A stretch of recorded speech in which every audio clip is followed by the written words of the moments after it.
Amelia Hartwell slammed both palms on the ranch gate so hard the wood cracked against the post.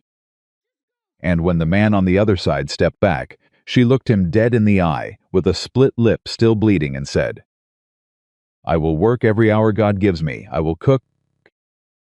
I will clean. I will do whatever this ranch needs. But I will not go back to that man. Not alive." She pulled her sleeve up to the elbow and held her arm out in the summer light. The bruises went all the way to her shoulder now. Do you have work for me or not?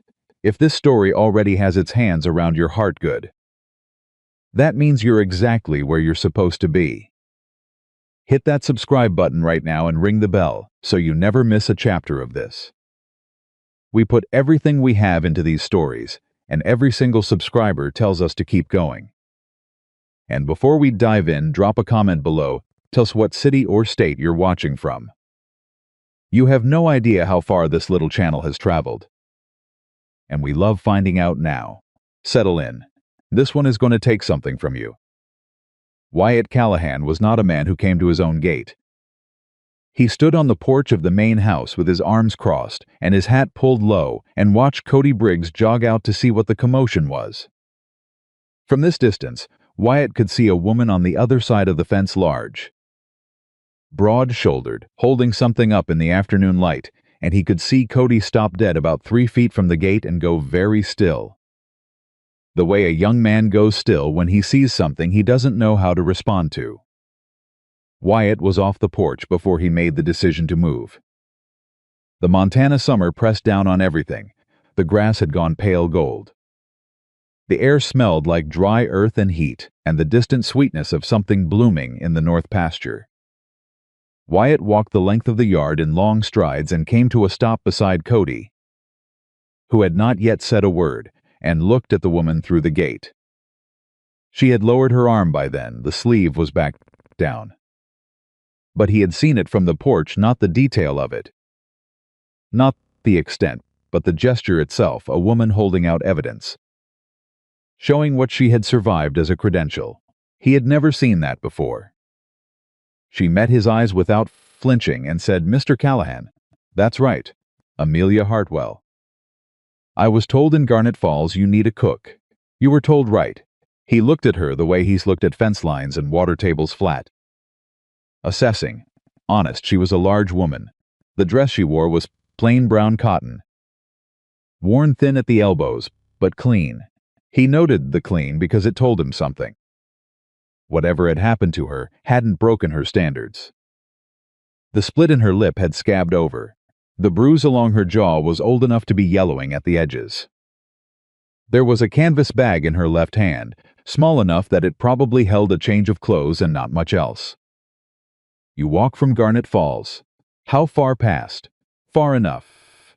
Behind him, he heard two of his hands drifting over from the stable, drawn by the break in routine. He heard one of them say something low. He heard the other one laugh. He didn't look at them. "What can you do besides cook?" he said. "Mend clothes. Tend injuries. I know the medicinal plants in this territory and the ones that'll kill a man if he's not careful." She said it without pride. "Just inventory. I've cooked for a lumber camp in Oregon, 40 men. 3 meals a day, 2 years. Before that, a boarding house in Missouri. 80 residents, 7 days a week. I don't waste food. I don't complain. I don't quit a beat. I'm aware I don't look like what you're expecting from the direction of the stable. Roy Gaines, 6 years on this ranch, and an opinion on everything said to no one in particular. She don't look like what anybody's expecting." A couple of the men snickered. Amelia didn't react. Not visibly, her grip shifted on the canvas bag. Her jaw moved once slightly, the way jaws move when a person is deciding not to say something. Then her eyes came back to Wyatt's and stayed there. "Pay is $4 a month," Wyatt said. "Room and board. Small room, back of the main house. You cook for whoever's on the property, could be 8 men. Could be 20, depends on the week. You don't socialize with the hands past what's necessary. You don't come to me with personal complaints. You do your job and stay out of the way of everything else." "Yes, sir." You clear on all of that? Every word. He looked at her for another moment. She looked back. The afternoon heat pressed down on both of them, and neither one moved. He reached out and unlatched the gate. She walked through it without hesitating. As she passed him close enough that he caught the faint smell of road dust and wood smoke, and something that might have been lavender, soaps her sleeve, pulled back slightly with the motion of walking, and he saw it. Not the wrist bruise, which he'd already seen from the porch. The other ones. The ones that went higher. The ones that were layered old marks and newer ones. Varying shades, a record of something kept for a long time. He said nothing. He turned and walked back toward the main house. Behind him, he heard Cody Briggs say, with the genuine manners of a boy raised right somewhere before the frontier got to him, "Welcome to the Callahan Ranch, ma'am. I'm Cody. I'll show you the kitchen." And he heard her say, quietly, "That's kind of you." Her voice was completely steady. He would think about that for the rest of the evening without entirely meaning to. The kitchen behind the main house hadn't been used properly in 6 weeks, and it smelled like it. Old grease, stale air, the sourness of neglect. The previous cook had left without notice and without cleaning up after himself. And the larder was in disorder, and the pans needed scouring, and there were things on the shelves that had no business being where they were. Amelia set her bag on the table. She looked at the room for about 15 seconds. Then she rolled her sleeves up, noted what she had to work with, and started. She didn't ask for instructions. She didn't wait for permission. She just worked, and there was something in the quality of it, the quiet, methodical efficiency that was not the work of someone trying to impress anyone. It was the work of someone who knew that the fastest way through was straight through, and who had learned that lesson the hard way. Mabel Whitaker found her there an hour later. Mabel had been the Callahan housekeeper for 11 years, and she trusted 4 people on Earth, and none of them were men, and she was suspicious of newcomers as a matter of survival, and she appeared in the kitchen doorway with her arms crossed and her gray hair wound into a bun so tight it seemed to pull her whole face taut. "I run the household accounts," Mabel said. "Supplies come through me." "Not Mr. Callahan." Amelia looked up. "Understood. You've cooked for large crews before?" "Not just family, actual crews. 40 men in an Oregon lumber camp. Before that, 80 residents in a Missouri boarding house." Mabel was quiet. Recalculating. "The last cook burned beans. I won't burn the beans." A pause. "Supper's at 6. Men work until 5:30. What do I have?" Mabel listed the larder contents from memory, every item, every quantity, and Amelia listened without writing anything down. When Mabel finished, Amelia said beef stew with dumplings. Real dumplings. Cornbread. "And there are early apples in the larder. I can do a skillet cake, if there's time." Mabel stared at her for a moment with the look of a woman who had been disappointed so many times she had surgically removed hope from her expectations. 6 o'clock, she said, and left. Supper was on the table at 5:58. The hands came in from the fields sunburned and bone-tired and sharp-tempered, the way men are at the end of a long hot day, and they stopped inside the door and went quiet. The stew was dark and thick and smelled like something their mothers had made before they grew up and forgot what home smelled like. The dumplings were light. The cornbread had a crust on top and stayed soft through the middle. The skillet cake was still warm. Pete Driscoll, who had complained about every meal at that table for 3 months straight, sat down and ate 2 full bowls without a single word. The man beside him, a hand named Hector, who had worked alongside Pete long enough to know this was a historic event, waited until Pete put his spoon down, then said quiet him. "Well, what?" "Nothing," Hector said, and smiled into his bowl. Wyatt ate at his desk in the study with the account books open in front of him, the way he always did. Mabel brought his plate without comment. He ate without looking up for the first several minutes, and then the taste made him stop and pay attention. He finished every bite. When Mabel came for the plate, she found it clean. She took it without saying anything. But in 11 years she had never once seen that man clean his plate all the way to the edge. The first 3 days, Amelia stayed in her lane with a precision that the hands found slightly unnerving. She was in the kitchen before anyone else woke up, and she was still there when they turned in. And in between she did the cooking and the cleaning, and, without being asked, mended the torn elbow of a jacket that belonged to Samuel, a boy of 17, who had left it on a chair near the kitchen door. Samuel came in for the jacket and stood there holding it, staring at the repair. "You didn't have to do that," he said. "I know." Amelia didn't turn from the stove. "But it needed doing." He stood there another moment. "Then, ma'am, some of the men have been saying things about the way you look. And I want you to know I think it's wrong to Samuel." She turned around and looked at him directly. Not unkindly, but absolutely clearly. Men who say foolish things in the first week usually quiet down once they find out I feed them well. Give it time. Then he laughed, a real one. Short and surprised, and nodded and left. Amelia heard him chuckling to himself somewhere out in the yard. She turned back to the stove. She was still smiling when she heard the boots on the kitchen floor behind her. She knew it wasn't Samuel coming back. The step was wrong. Too heavy, too deliberate. She turned and found Roy Gaines in the doorway. A man who had spent 6 years on this ranch accumulating opinions and grievances in equal measure. Leaning against the frame with his thumbs hooked in his belt and a smile on his face that had nothing friendly in it. "Morning," he said. "Morning, Roy." She turned back to the stove. "Eggs over easy or scrambled?" "I was just watching you work." He didn't answer the question. "You move fast for a woman your size." "Didn't expect that." The kitchen had gone quiet. 2 of the younger hands eating at the table had stopped chewing. Amelia did not turn around. She cracked 2 eggs on the edge of the pan with one hand. A clean crack, no shell, and said, "Over easy it is." She slid the eggs onto a plate and set the plate on the counter without looking at him. Roy stared at her back.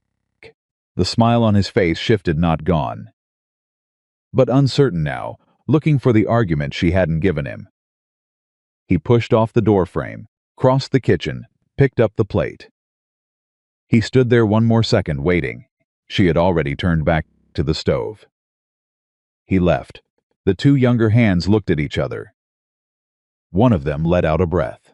The other one picked up his fork and went back to eating, and after a moment said quietly, "Huh, that was the whole of it." But it was enough. Mabel Whitaker, who had been reviewing her supply list at the far counter and had seen every bit of this, waited until the kitchen cleared before she walked to where Amelia stood and set a small glass jar on the counter beside the stove. "Arnica," she said, "for ply it at night. It moves the color faster." Amelia looked at the jar. She looked at Mabel. Mabel was already walking away. At the kitchen door she stopped, her back still to the room, and said, "You handled Roy Gaines correctly. Most women fight back and give him the argument he wants. Some go quiet and tell him he's won." A pause. "You did neither." "That's a hard thing to learn." "Yes, ma'am," Amelia said. "It is." Mabel left. The kitchen was empty. Amelia picked up the jar of arnica and held it for a moment, and her hands were steady, and her face was composed. And if there was something happening behind her eyes that had nothing to do with composure, there was no one there to see it. She put the jar in her apron pocket and went back to work. Wyatt Callahan watched all of it from varying distances and said nothing. But he saw. He always saw. That was the discipline the ranch had built into him over 20 years. The ability to track what other people missed, the shift in water tables, the early signs in a herd. He watched Amelia's shoulders come up slightly whenever a man raised his voice. Even in an ordinary conversation, he watched the way she positioned herself in the kitchen, never in front of the door. Always beside it, always with a clear line to it. He watched her adjust her sleeves, automatically, without thought, every single time they moved. He knew what these habits were built from. He was not a fool. He also knew what the ranch was doing. He could feel it in the texture of the days, something easier in the mornings, something quieter in the evenings. The men came to the table and stayed longer than they used to. Pete Driscoll had stopped complaining. Samuel had started whistling around the yard. Even Mabel had stopped leaving her supply lists on his desk with the items underlined twice for emphasis. Wyatt told himself none of this had anything to do with him personally. He almost believed it. Then came the Thursday. 2 calves born early. One of them wrong positioned, and it had been a hard afternoon, the kind that left everyone on the property with that specific exhaustion that comes not just from the body, but from caring about an outcome. By 9 o'clock, the men had gone to the bunkhouse and the main house was quiet. Wyatt came down for coffee near 10. He pushed open the kitchen door and stopped. Amelia was at the work table with her head down and her shoulders shaking. Completely silent. The kind of crying that people train themselves into when they've learned that sound draws consequences. Her sleeves were pushed up to the elbows. It was late.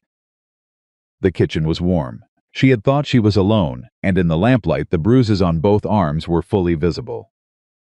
Not just the wrist, all of it. The layering of old marks and new ones. Each one a date on a calendar, a record of something endured. She heard him and looked up in one fast movement, and in the half-second before she composed herself he saw her face.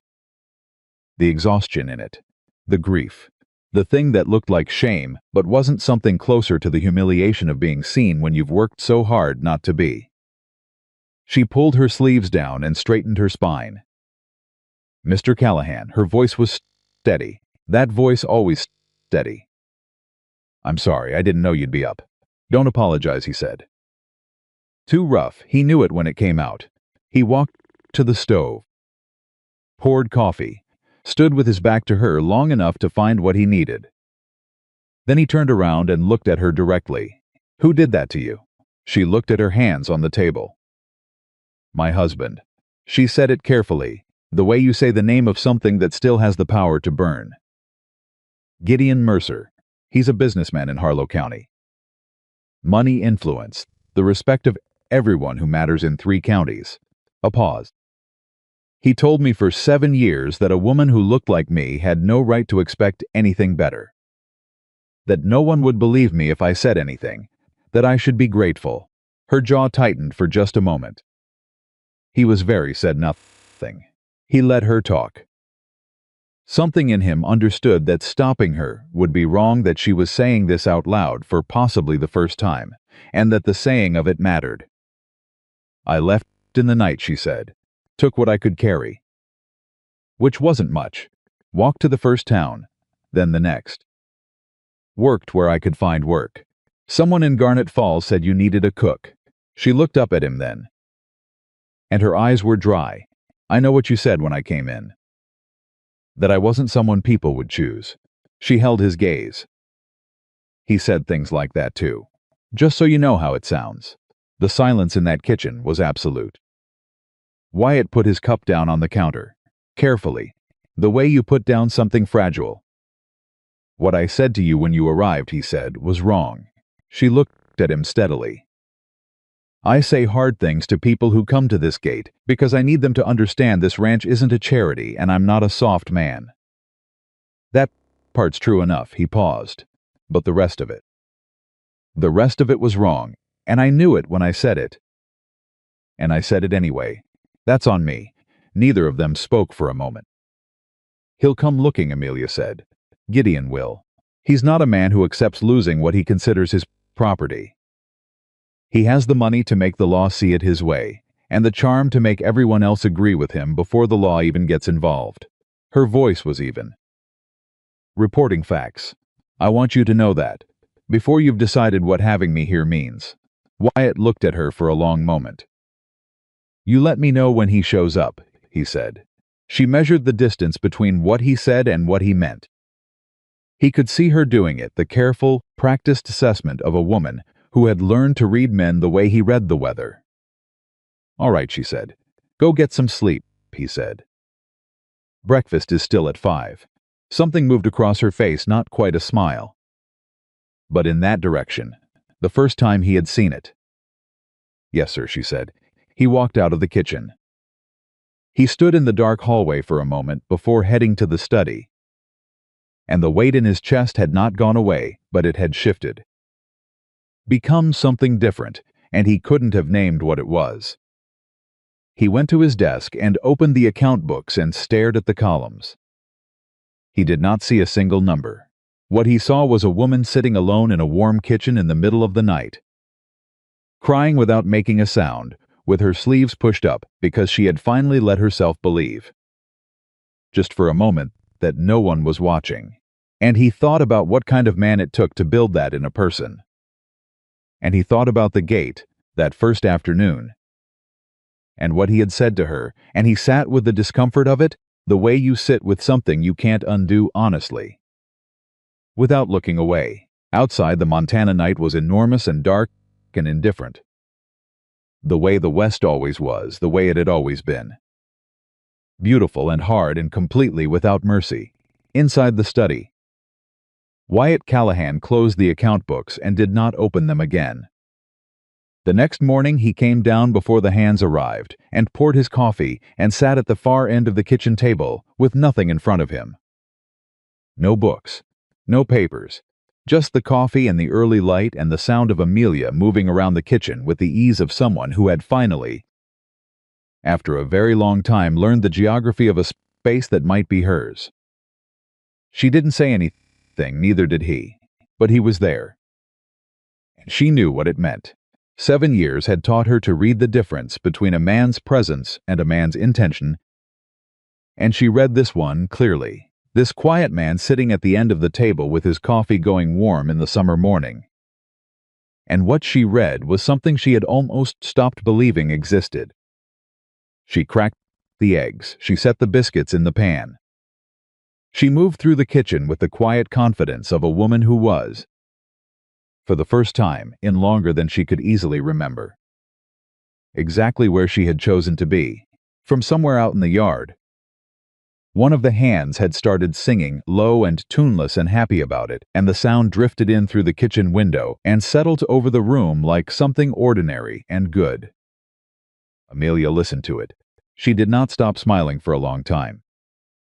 But 3 days later, a rider came through Garnet Falls asking questions about a large woman traveling alone, offering good money for information, and the man asking the questions was well-dressed and well-spoken, and smiled the whole time he was doing it. His name, the rider told the man at the livery stable, was Gideon Mercer, and he was headed north. The rider came through Garnet Falls on a Tuesday, and by Wednesday morning, everybody in town knew his name. Word traveled the way word always traveled in that country, fast and selectively, carried by the people who understood that information was currency and that spending it correctly could buy you something. The liveryman told the feed store owner. The feed store owner told his wife. His wife told the woman at the dry goods counter, who told a ranch hand picking up supplies, who rode back to the Callahan property that same afternoon with a troubled look on his face and a feeling in his gut that he couldn't quite put into words, but that amounted to, something is coming and it ain't good. His name was Dick Farrow. He was one of Wyatt's older hands, 43, quiet. The kind of man who observed everything and volunteered nothing unless the situation called for it. He found Wyatt in the barn, working through the late afternoon feed, took his hat off, turned it in his hands twice, and said, "Boss, there's something you ought to know." Wyatt didn't look up from the feed line. "Say it." Rider came through Garnet Falls yesterday. Well-dressed man, asking questions about a woman large build. Traveling alone, might have come through in the last few weeks. Offering money for information. Deke paused, gave his name as Mercer. Gideon Mercer, said he was looking for his wife. The feed scoop in Wyatt's hand went still. "That's all," Wyatt said. "That's all I got." But the way Tommy at the livery described him, Deke stopped. Started again. Man was smiling the whole time he was asking. Tommy said it was the kind of smile that don't reach the eyes. Said it made him feel like he'd done something wrong just being in the same room. Wyatt set the feed scoop down. He was quiet for a moment. "You tell anyone else?" he said. "No, sir, keep it that way." He picked the scoop back up. "For now." Deke put his hat back on and left without another word. And Wyatt stood in the barn in the late afternoon warmth and finished the feed line and thought about the expression on Amelia Hartwell's face in the kitchen 4 nights ago when she'd said his name. Gideon Mercer. The way she'd said it, like touching a burn to check if it healed. He thought about the rider who smiled with his mouth and not his eyes. He finished the feed. He walked back to the main house. He did not go to the kitchen, where he could hear Amelia moving around preparing supper. He went to his study and sat at his desk and looked at the wall for a while, which was not something Wyatt Callahan did habitually. He was a man of decisions, not deliberations. The deliberating part came fast. And then you acted, because out here the cost of inaction was always higher than the cost of a wrong move you could correct. The question wasn't what Gideon Mercer was. The question was what Wyatt was going to do about it. He thought about that for exactly as long as it took Mabel to knock on the study door and tell him supper was ready. He said, "Tell Mrs. Hartwell I'd like to speak with her after supper." In the kitchen, just the two of us. Mabel paused in the doorway. "All right," she said, with a tone that communicated both that she understood the gravity of whatever this was and that she expected to be told about it eventually. Supper was quieter than usual. Wyatt ate at his desk. The hands ate in the dining room. Amelia moved between the kitchen and the dining room with her usual efficiency. And if she noticed Wyatt's absence was different tonight, more weighted somehow, more intentional, she gave no sign of it. When the last hand had gone, when the dining room had been cleared and Mabel had retired for the evening and the main house had settled into its nighttime quiet, Amelia was in the kitchen washing the last of the supper dishes when Wyatt appeared in the doorway. She turned, looked at him, read his face the way she read everything quickly. Carefully, with the practiced accuracy of a woman who had learned that a man's expression was always telling you something. And that the safest thing to do was listen. "Sit down," he said. She dried her hands on her apron and sat at the work table. He sat across from her, which was not something he'd done before. And he put both hands flat on the table and said, "Gideon Mercer sent a rider through Garnet Falls yesterday, asking about you, offering money for information about your whereabouts." Amelia did not move. Her face did not change, only her hands, flat on the table in front of her, pressed down slightly harder against the wood. "How close?" she said. Close enough that whoever he talked to in Garnet Falls might have pointed him north. Wyatt watched her. "You told me he'd come. I want you to know I believed you. I'm not coming to you now because I'm surprised. I'm coming to you because you deserve to know what's happening and because we need to decide together what we're going to do about it." She looked at him. Something in her expression shifted, not a lot, but enough. Like something had loosened very slightly. "Together," she repeated. "Together," he said. She was quiet for a moment. Then she said, "He'll come in person. Gideon doesn't send other people to do things he can do himself. Not when it matters. The rider was just him finding out which direction to ride." She paused. "When he gets here, he'll be polite. He's always polite. He'll shake your hand and look you in the eye and tell you what a worried husband he is. And he'll be so convincing that you'll almost believe him yourself. A beat. He's very good at that. I've met men like that," Wyatt said. "Not like Gideon." She said it without drama, just fact. "Most men who are good at lying have something underneath the lie. Something they actually want. Gideon wants." She stopped. Thought about it. Gideon wants to be the kind of man who has things. Not because he loves the things. Because having them, trolling them, is what tells him he exists.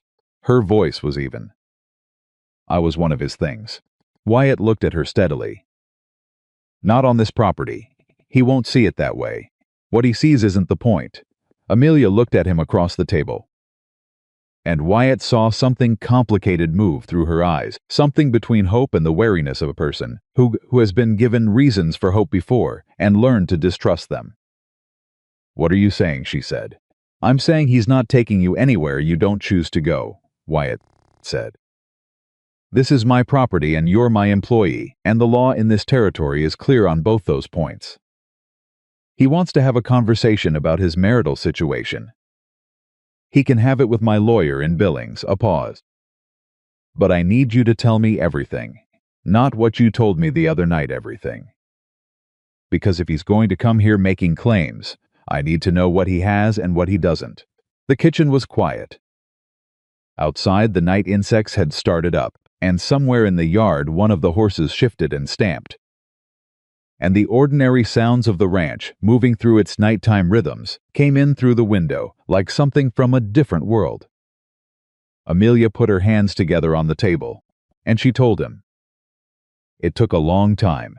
She didn't tell it the way a person tells a story they've practiced. She told it the way a person tells something they've never said out loud before, finding the shape of it as they went, stopping sometimes, correcting herself, going back. The 7 years. The first year that had been ordinary and then less ordinary and then not ordinary at all. The change so gradual she hadn't named it until she was already deep inside it.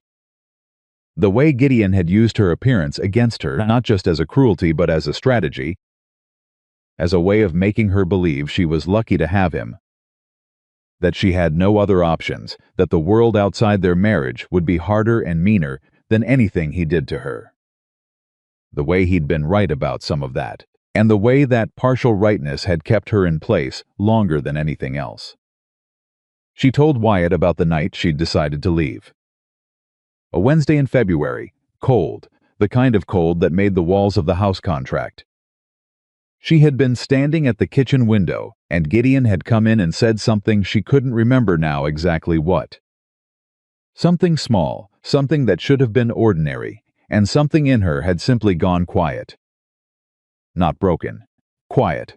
The way a fire goes quiet when it runs out of fuel. She'd started planning that night. He has money, she said. When she'd gotten to the end of it. He has lawyers, and he has the friendships of men in positions that matter, and he has the ability to walk into any room in any county in this state and be believed on sight. She looked at Wyatt directly. "I have a canvas bag and a job cooking for your ranch hands." "You have more than that," Wyatt said. "What do I have? You have the truth." He said it plainly. "And you have witnesses. 7 years of it. You're not as alone in this as he's counted on you being." She looked at him for a long moment. "You don't know what it costs," she said, "to believe that." He didn't say anything for a moment. When he spoke again, his voice was quieter. "No," he said. "I don't. But I know what it costs not to." It was the most personal thing he had said to her. She felt it land somewhere in her chest, not like a blow but like a hand placed firmly on a door that had been closed a very long time. She nodded, once slowly. "All right," she said. "All right," he said. "Get some sleep. I've got some things to arrange in the morning." She stood to go. At the kitchen door she stopped without entirely meaning to and said, "Mr. Callahan, why are you doing this?" He looked at her from across the kitchen. "Because it's right," he said. "And because this ranch needed you before it knew it needed you. And I'm not in the habit of letting go of things that matter." She left. Wyatt sat at the kitchen table alone for a while after she was gone. Then he went to his study and wrote 2 letters, one to his lawyer in Billings, and one to the county sheriff, a man named Walt Pruitt, whom he had known for 15 years and who was, unlike many men in positions of authority in this territory, genuinely interested in the application of the law rather than the performance of it. He sealed both letters and set them on the corner of the desk to go out on the morning post.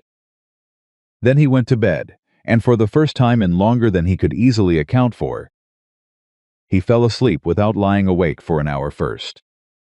The next morning, Cody Briggs saddled up for the ride to town with the letters and an additional verbal message that Wyatt gave him quietly on the porch before the rest of the hands had come down from the bunkhouse. "If anyone asks you about a woman named Amelia Hartwell," Wyatt said, "you don't know the name." Cody nodded without asking questions, which was one of the qualities Wyatt had always valued in him. "And if anyone stops you on the road, I got thrown on the north pasture fence," Cody said. "Took the long way back through the south fields. Never made it to town before dark." Coming back in the morning, he looked at Wyatt, "Boss, I've been watching this situation since she came through that gate."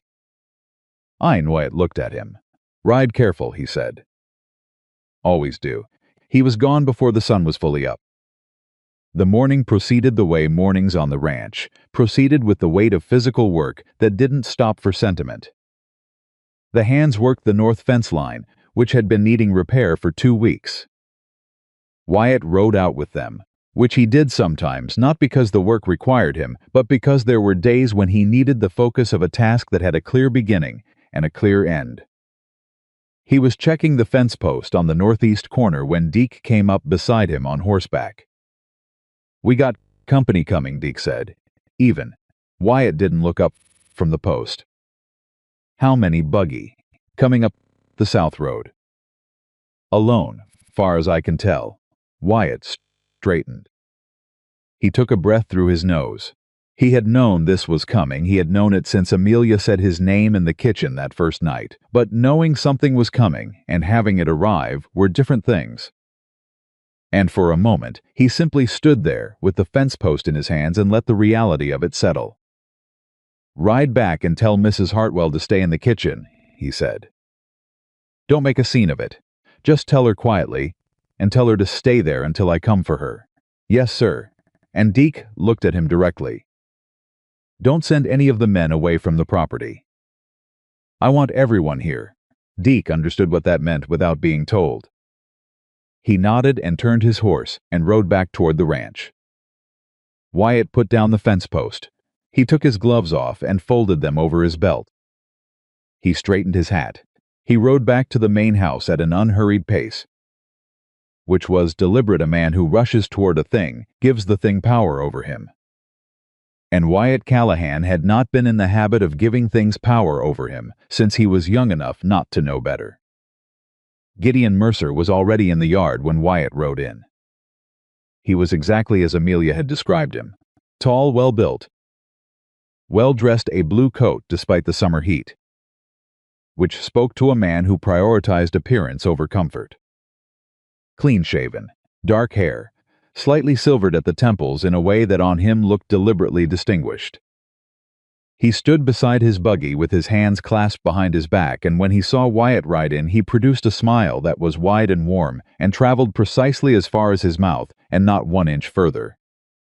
"Mr. Callahan," he said, stepping forward, "I hope I'm not interrupting your work. My name is Gideon Mercer. I'm traveling from Harlow County on a rather personal matter. I wonder if I might have a moment of your time." His voice was smooth, calibrated.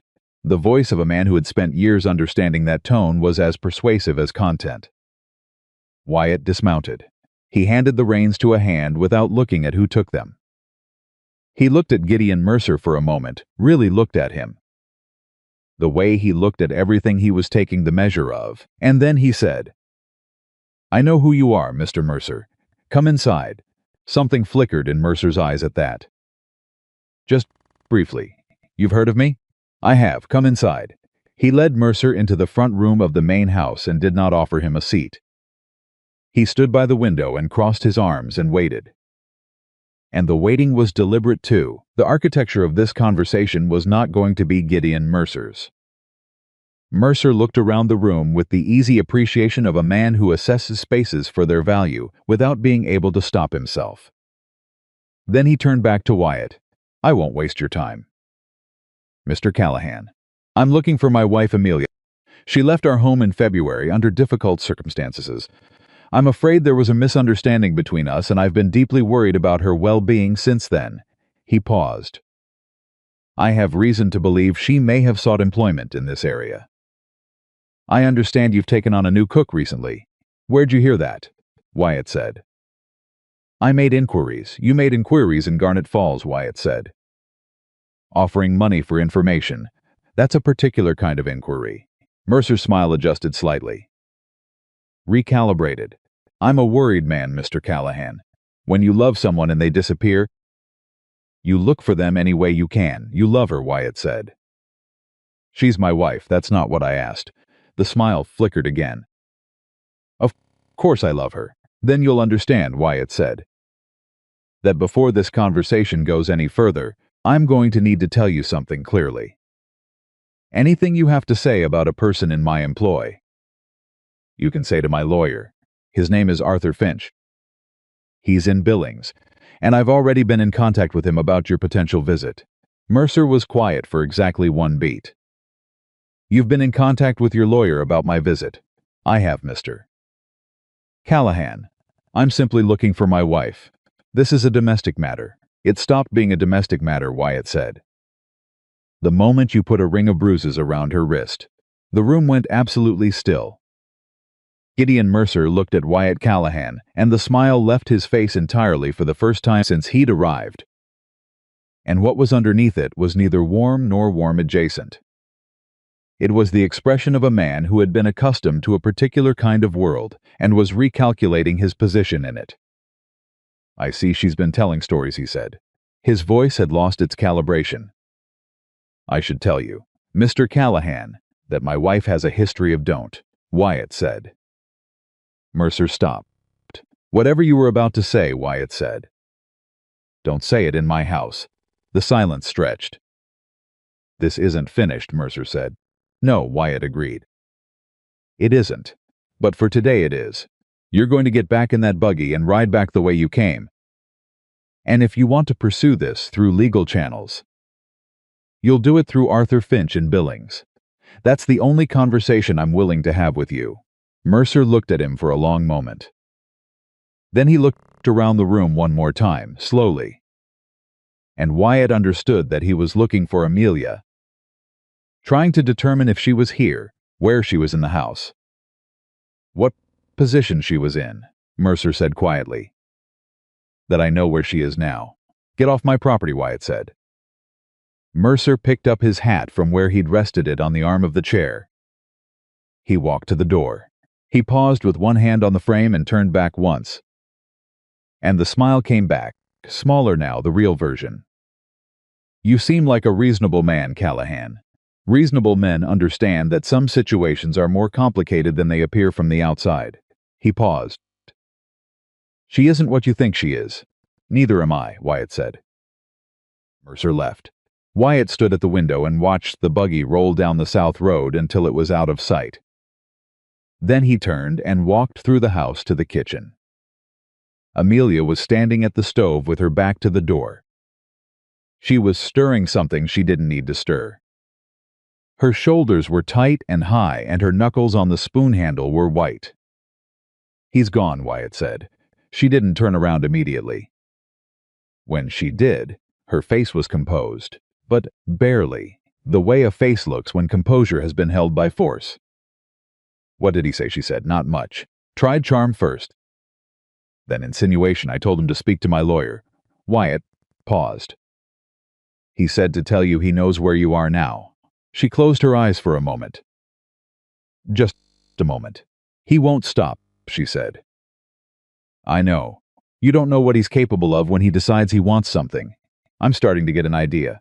She set the spoon down. She turned to face him fully, and there was something in her expression that he hadn't seen before, not fear. Exactly, because he didn't think Amelia Hartwell was easily frightened anymore.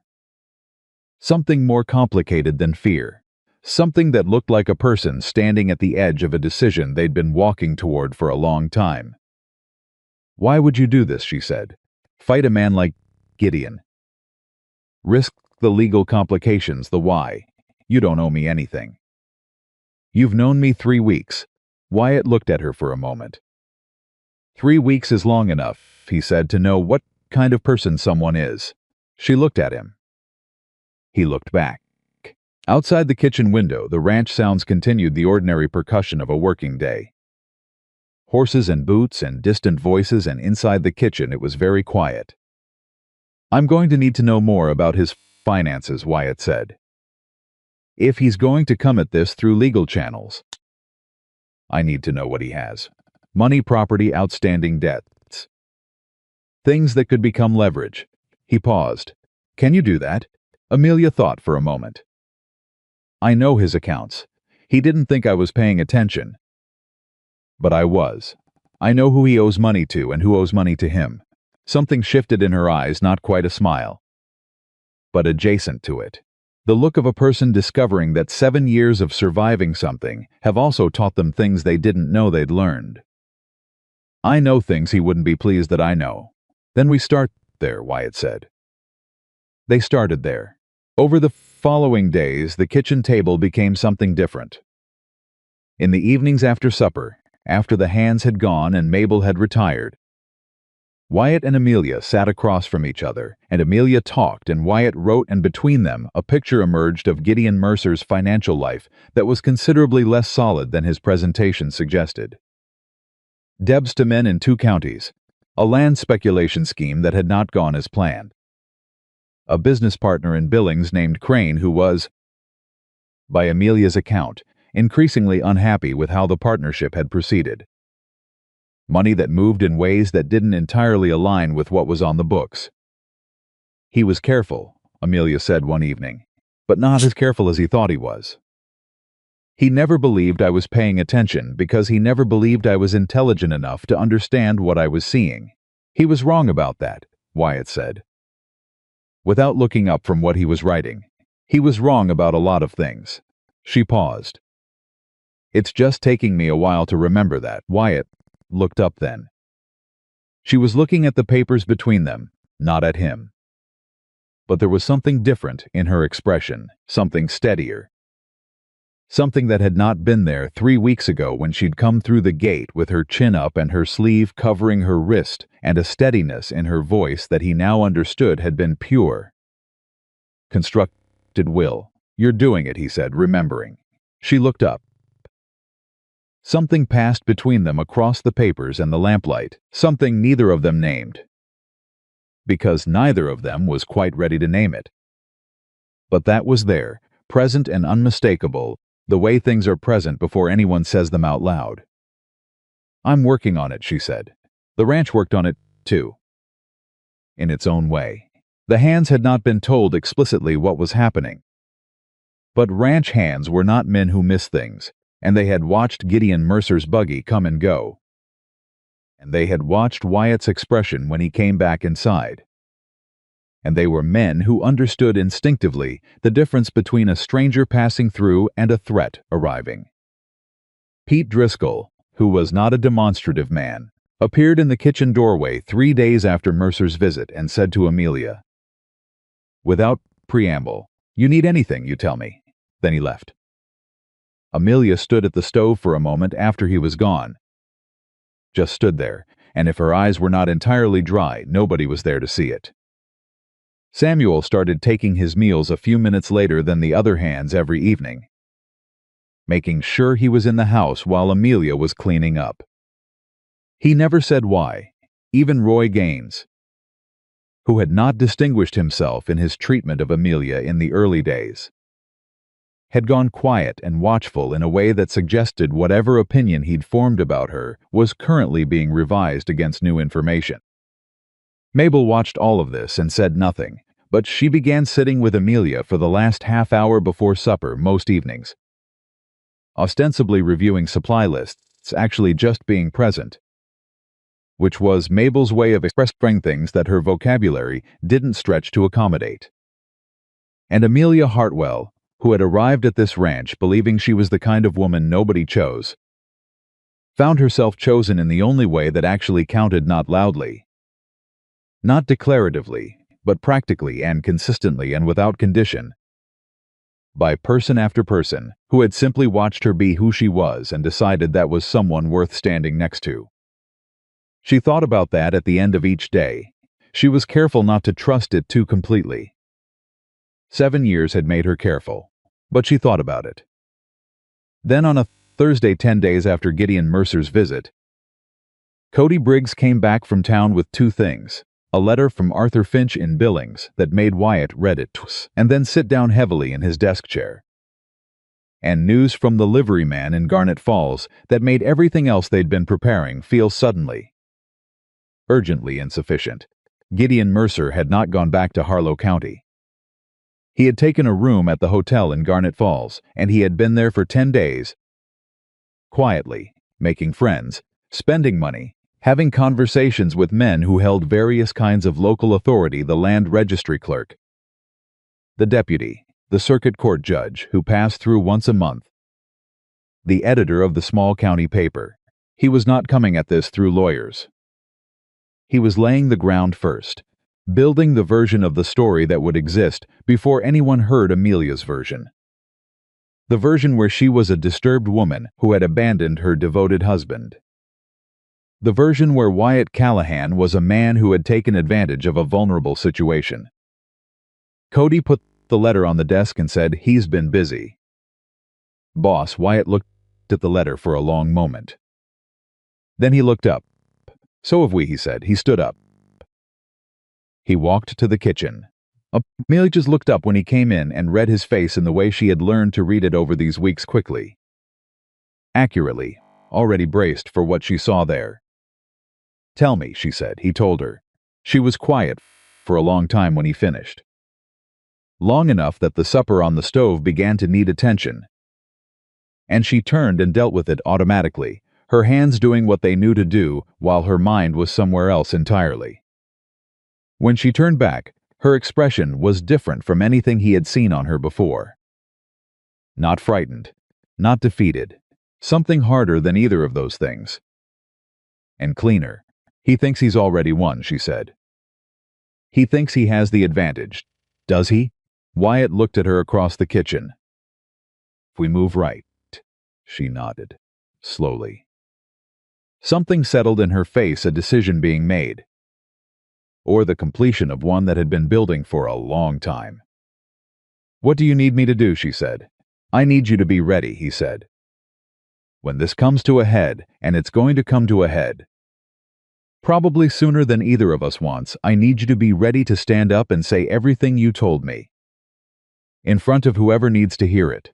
She looked at him steadily. "The woman who came through that gate 3 weeks ago," he said. "She might not have been able to do that. But I don't think that's who you are anymore." Amelia Hartwell stood in the kitchen of the Callahan Ranch in the summer of 1887. And outside to the window the Montana evening was coming down golden and enormous the way it always did. And the smell of supper was in the air, and from somewhere in the yard she could hear the hands talking among themselves. Ordinary voices, the sound of a place that had begun to feel like it could be home. She thought about the gate. The way she had hit it with both palms and held her arm up in the light, because she had decided in that moment that if she was going to survive, she was going to do it honestly and completely, and without hiding what had been done to her. She thought about how far she had come from that gate. "Tell me what to do," she said, "and I'll do it." The letter from Arthur Finch in Billings arrived on a Friday morning, and it contained exactly one piece of information that changed everything. Wyatt read it standing at his desk, still in his work clothes from the early morning feed. And he read it twice the way he'd read Cody's news the week before. Except this time when he sat down in his chair, it wasn't from the weight of bad news. It was from the weight of something that looked, cautiously, like a door opening. Finch had done what good lawyers do when a client asks them to look at a man. He had looked at everything. Not just what Gideon Mercer presented, but what Mercer had filed. What Mercer had signed. What Mercer had promised in writing to men who were now, according to Finch's contacts in Harlow County, quietly and very unhappily waiting to be paid back. The land speculation scheme Amelia had mentioned was worse than she'd known. Mercer had taken investment money from 4 men in Harlow County on the promise of land parcels that he had not, at the time of taking the money, actually secured. He had secured them later, technically, but the timing was wrong and the documentation was thin, and at least one of those 4 men had already spoken to a lawyer of his own. There was more. A business arrangement with the man named Crane in Billings had dissolved badly enough that Crane had filed a civil complaint 6 months ago, a complaint that had been quietly proceeding through the system while Mercer was busy presenting himself to Garnet Falls as a prosperous and upstanding citizen. Finch's letter ended with a single line that Wyatt read 3 times. The man's position is considerably more precarious than his presentation suggests. If Mrs. Hartwell has documentation of the conduct she has described, I believe we are in a stronger position than Mr. Mercer currently understands. Wyatt folded the letter. He put it in his coat pocket. He walked to the kitchen. Amelia was at the stove. She turned when she heard him, read his face and said, "Good news or bad?" "Good," he said. "Maybe very good. But I need to ask you something." She set down what she was holding and gave him her full attention. "You said he didn't think you were paying attention," Wyatt said. "Over those 7 years. You said you saw things he didn't know you saw." He paused. "Did you write any of it down?" The kitchen was very quiet for a moment. "Yes," she said. He looked at her. "I kept a journal," she said. "From the 3rd year. I didn't know why at the time. I told myself it was just to have somewhere to put it. But I wrote dates and what happened and sometimes what he said word for word because I was afraid I'd convince myself it wasn't as bad as it was." She paused. "Women do that. Talk themselves out of what they know. In my bag." She didn't move. "I've carried it every day for 4 years.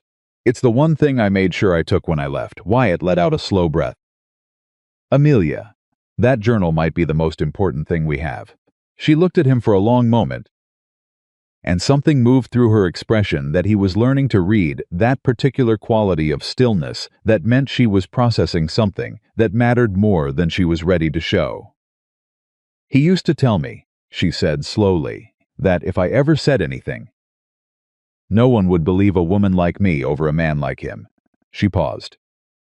"I think I half believed him." "He was counting on that," Wyatt said. "He was counting on you believing it so completely that you'd never test it." He held her gaze. "Let's test it. One small, definitive movement." Then she said, "I need to tell you something else first. Something I should have told you when I first explained about him." He waited. "Gideon isn't just coming for me," she said. "He's coming for whatever he can take. He operates that way. He doesn't fight a battle he can't profit from. If he's been in Garnet Falls for 10 days building relationships, it's not just because he wants me back.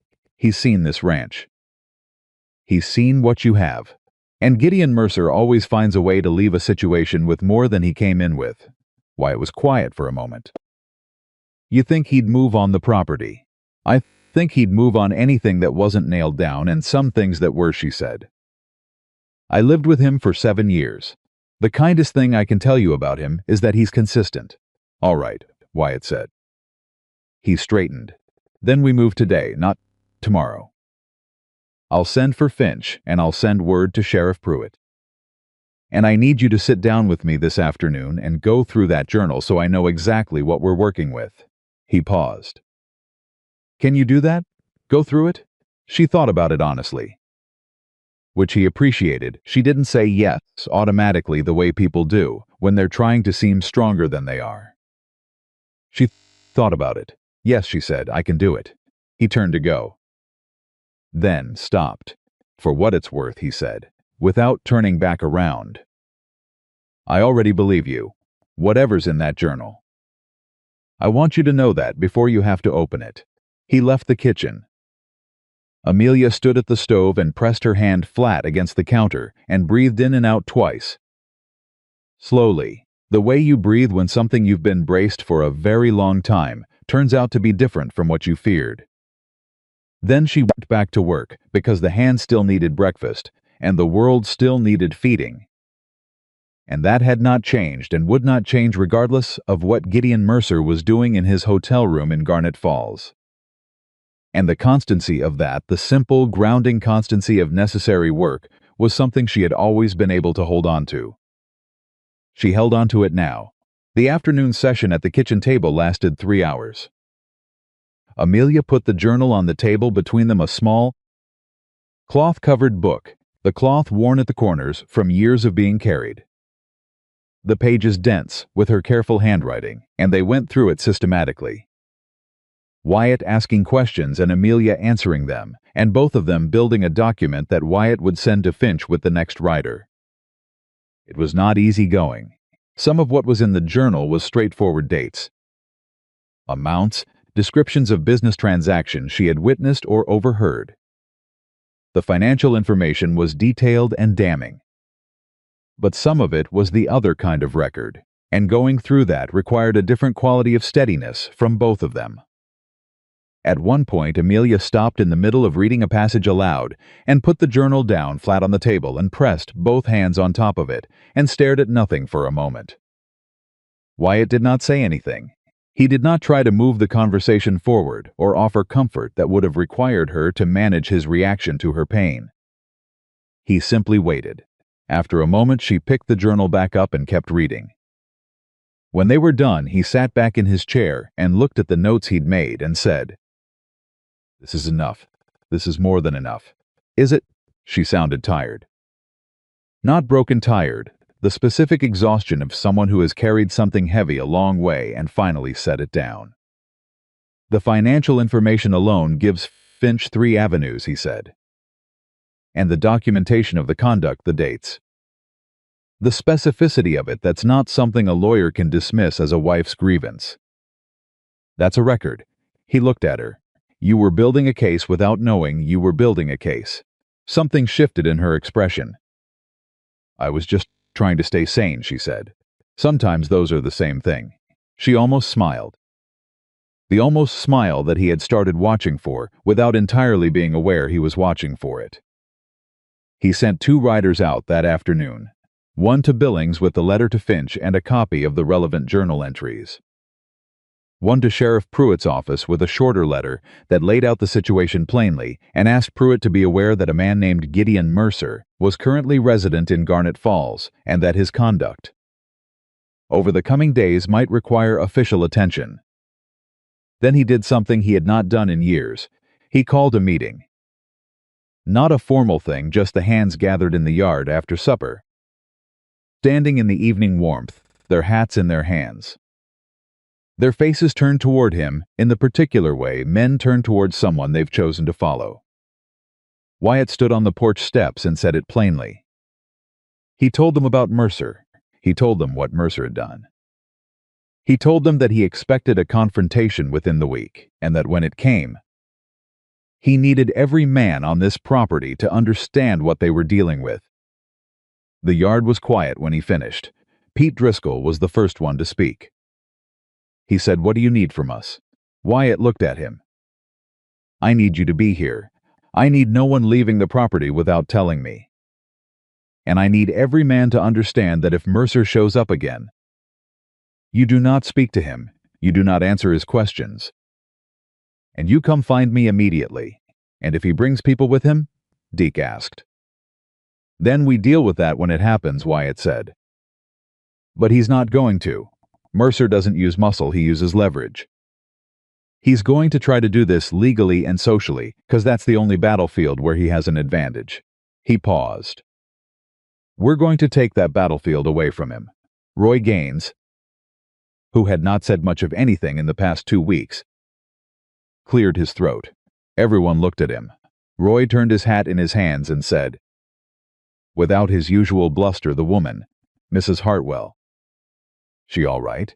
It was such a simple question, and so plainly meant, that it caught Wyatt off guard for just a moment. "She will be," he said. Roy nodded, put his hat back on, said nothing else. But the fact of him asking was its own statement, and everyone there understood it. That night, Mabel knocked on Amelia's door. Amelia opened it and found Mabel standing in the hallway holding a cup of tea and wearing the expression of a woman who is doing something she has decided to do and is not going to discuss the decision. "May I come in?" Mabel said. Amelia stepped back. Mabel came in and sat in the chair by the small window and held out the tea and waited for Amelia to take it. Amelia took it. She sat on the edge of the bed and held the cup with both hands. "I was married once," Mabel said, without preamble. "Long time ago. The situation was not good, I left." She said it with the same economy she brought to everything. "No, no decoration. I know what it cost to leave. And I know what it cost to then have to stand still and wait for the thing you left to come find you." Amelia looked at her. It's the waiting that's the hardest part, Mabel said. The doing is easier. I wanted you to know that someone in this house understands that. The silence between them was the comfortable kind. The kind that doesn't need filling. Thank you, Mabel, Amelia said. Mabel nodded. She stood up. At the door she paused and said, Mr. Callahan has not looked at anything the way he looks at you in a very long time. I'm not certain he knows it yet. She paused again, as if considering whether to say the next part. I thought you should know that too. She left before Amelia could respond, which was probably intentional.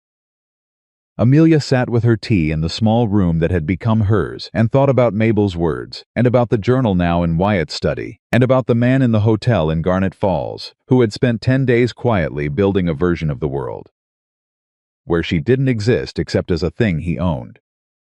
And she thought about who she had been when she walked through that gate, and who she was now, and what the distance between those two women looked like. It looked like this ranch, these people, this room that was hers. She slept better than she'd expected to. Gideon Mercer came back on a Monday. He didn't come alone this time. He came with 2 men, not rough men. Not hired muscle, but the particular kind of men that money accumulates around itself. A lawyer from the county seat, a small pinched man named Aldous Fry with a leather case under his arm. And the deputy from Garnet Falls, a young man named Cooper, who had the uncomfortable look of someone who had been told to do something, and was only now becoming uncertain about whether he should have agreed. They rode up the south road at 10 in the morning when the sun was already fierce, and the hands were out on the north pasture, and the main house was, from the outside, quiet. It was not quiet. Deke had spotted them coming 20 minutes out, and had ridden back to the ranch at a pace that left no ambiguity about urgency. And by the time the 3 men rode into the yard, Wyatt was on the porch, and Cody was at the gate, and every hand on the property had found a reason to be somewhere within clear sight of the main house, without appearing to have gathered deliberately. It was the kind of casual, distributed presence that men develop when they've worked together long enough to think as a unit.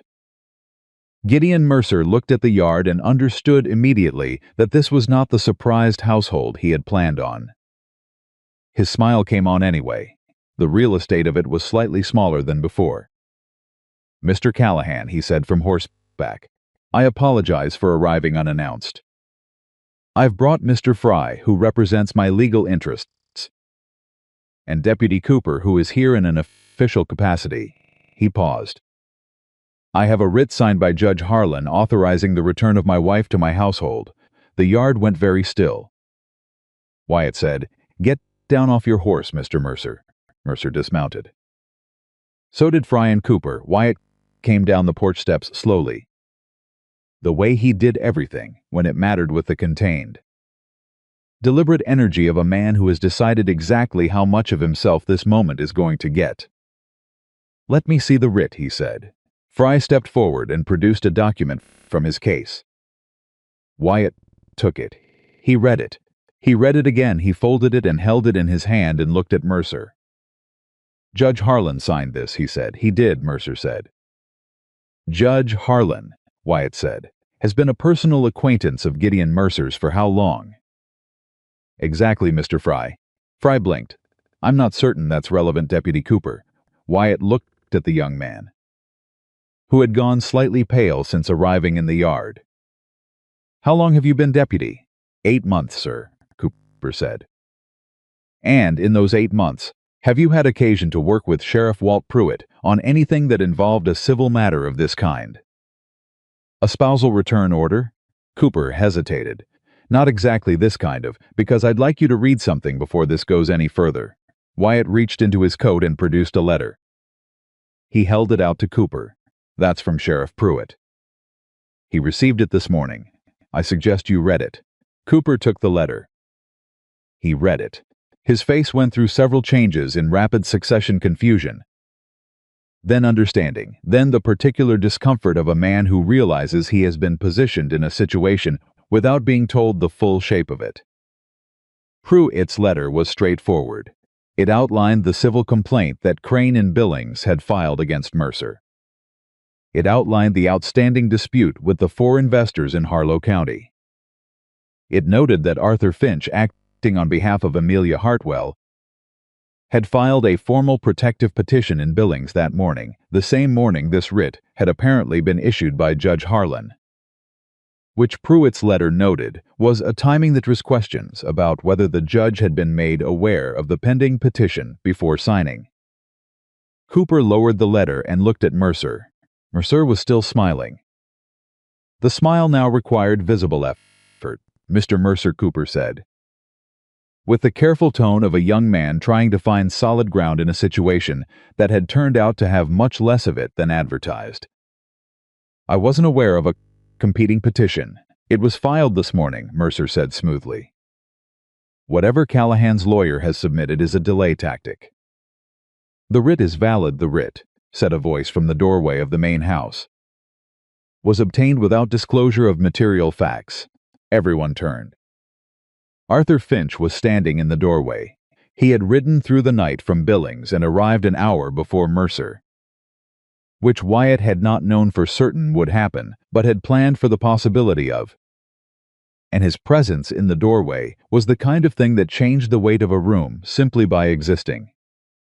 Finch was a small, neat man of 55 with wire-rimmed glasses, and the unhurried manner of someone who had been in front of a judge for 30 years and found nothing particularly alarming about any of it. He came down the porch steps with a leather case of his own, considerably larger than Fry's, and he stopped beside Wyatt and looked at Aldous Fry with an expression of professional courtesy that did not reach warmth. "Aldous," he said. Fry's jaw tightened. "Arthur, your writ was filed at 9 this morning," Finch said. "My protective petition was filed at 8:53. That makes it the earlier document, which means the writ cannot be executed until the petition is heard. That's not a delay tactic, that's procedure." He opened his case and produced a copy of the petition, which he handed to Cooper. "You'll want to hold on to that for Sheriff Pruitt." Cooper held the petition. He held Pruitt's letter.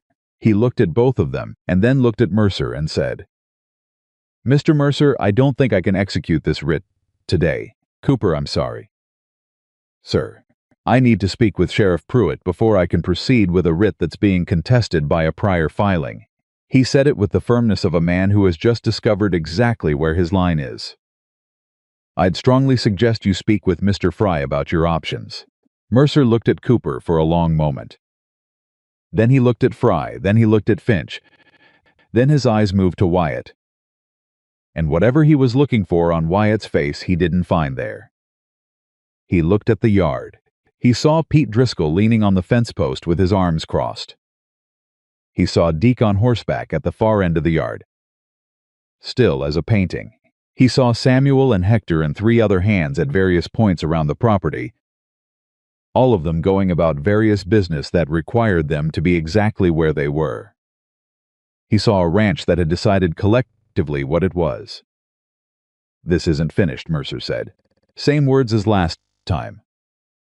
But last time he'd said it with the confidence of a man making a promise. This time it sounded like a man reassuring himself.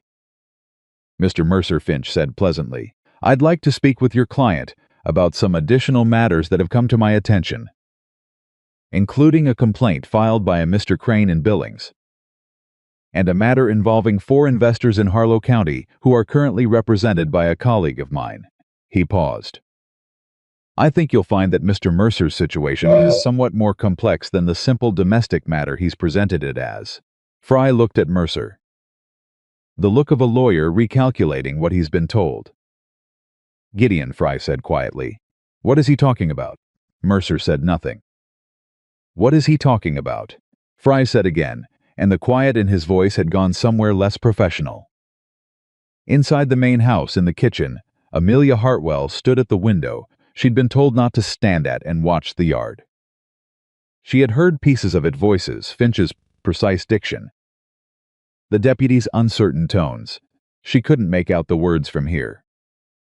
She could make out the posture of the men, and the posture told the story clearly enough. She watched Gideon standing in the yard of a ranch he'd thought he could walk into and take from, surrounded by people who had decided he could not. She watched him recalibrate, the same slight adjustment she'd watched him make 1,000 times in 7 years, when a situation didn't go the way he'd planned, the smooth transition to a new approach. Never admitting the first one failed. Except here there was no new approach. Here there was Finch, and there was the deputy, and there was Wyatt Callahan standing on his own land, with his arms at his sides and his face completely still. And behind him there was a ranch full of people who had collectively decided what they stood for. Something shifted in Amelia's quietly, permanently. Mabel appeared beside her at the window, also looking out. Also watching.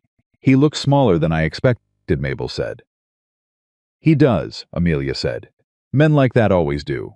Once you see them from the right angle. They watched Fry take Mercer by the arm and speak to him quietly, and they watched Mercer listen with the expression of a man who was being told things he had hoped not to be told in this context. They watched Deputy Cooper mount up and ride back toward Garnet Falls with both documents. His back very straight, the back of a young man who had made a decision about himself this morning and intended to hold to it. Mercer and Fry stood together in the yard for another minute, talking. Then Mercer looked at the main house one final time. Amelia did not step back from the window. She let him see her. She stood there and let Gideon Mercer see exactly who was looking back at him, not the woman who had lowered her head when he raised his voice. Not the woman who had believed she deserved what she got. Not the woman who had left in the night with a canvas bag and nothing else but whoever this woman was. The one who had walked through a gate and built something. The one who had carried a journal for 4 years without knowing exactly why until this morning when the why became clear. Mercer looked at her. She did not look away. He turned and got back on his horse. Fry mounted beside him. They rode down the south road without speaking to each other and without looking back. Wyatt came inside 3 minutes later. He came to the kitchen doorway and stopped. Amelia was still at the window. Mabel had gone. He's gone, Wyatt said. I know, she said. I watched. He looked at her. She turned from the window and looked back at him. And between them was everything that had happened since the gate. Compressed and present. Finch says the petition will be heard in Billings in 3 weeks, Wyatt said. He thinks the writ gets thrown out before it gets to a hearing.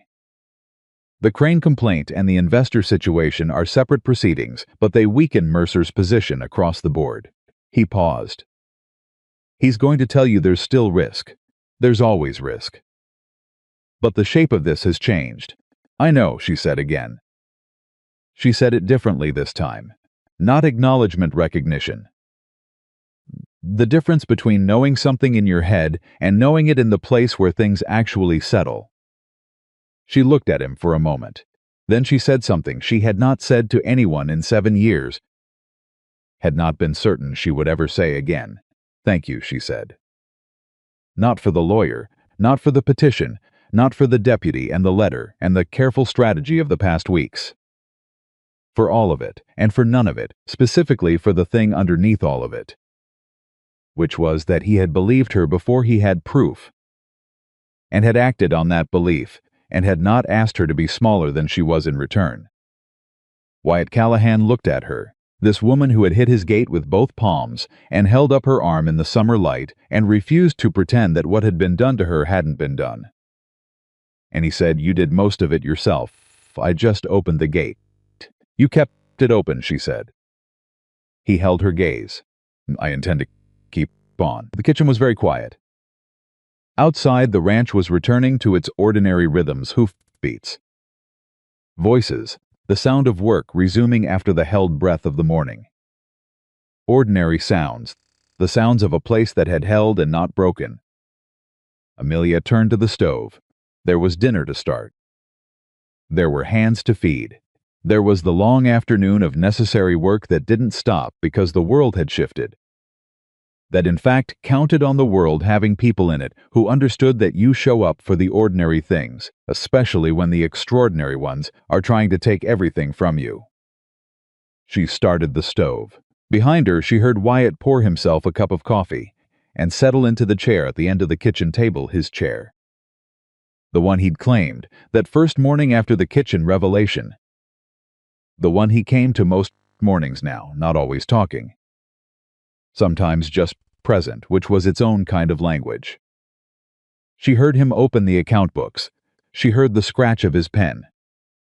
The afternoon light came through the kitchen window, and the work went on, and somewhere in the back of her mind Amelia noted, quietly, that this was what safety felt like. Not the absence of danger. Mercer was not finished, and she knew it, and the next 3 weeks would not be easy, but the presence of something solid to stand on while you faced whatever was coming. She had not had that in a very long time. She intended to hold on to it. But that evening, when Finch sat down with Wyatt to go over the full extent of Mercer's financial situation, he put a paper on the desk that neither of them had expected. And the expression on his face when he placed it was the expression of a man delivering news that changes the shape of everything.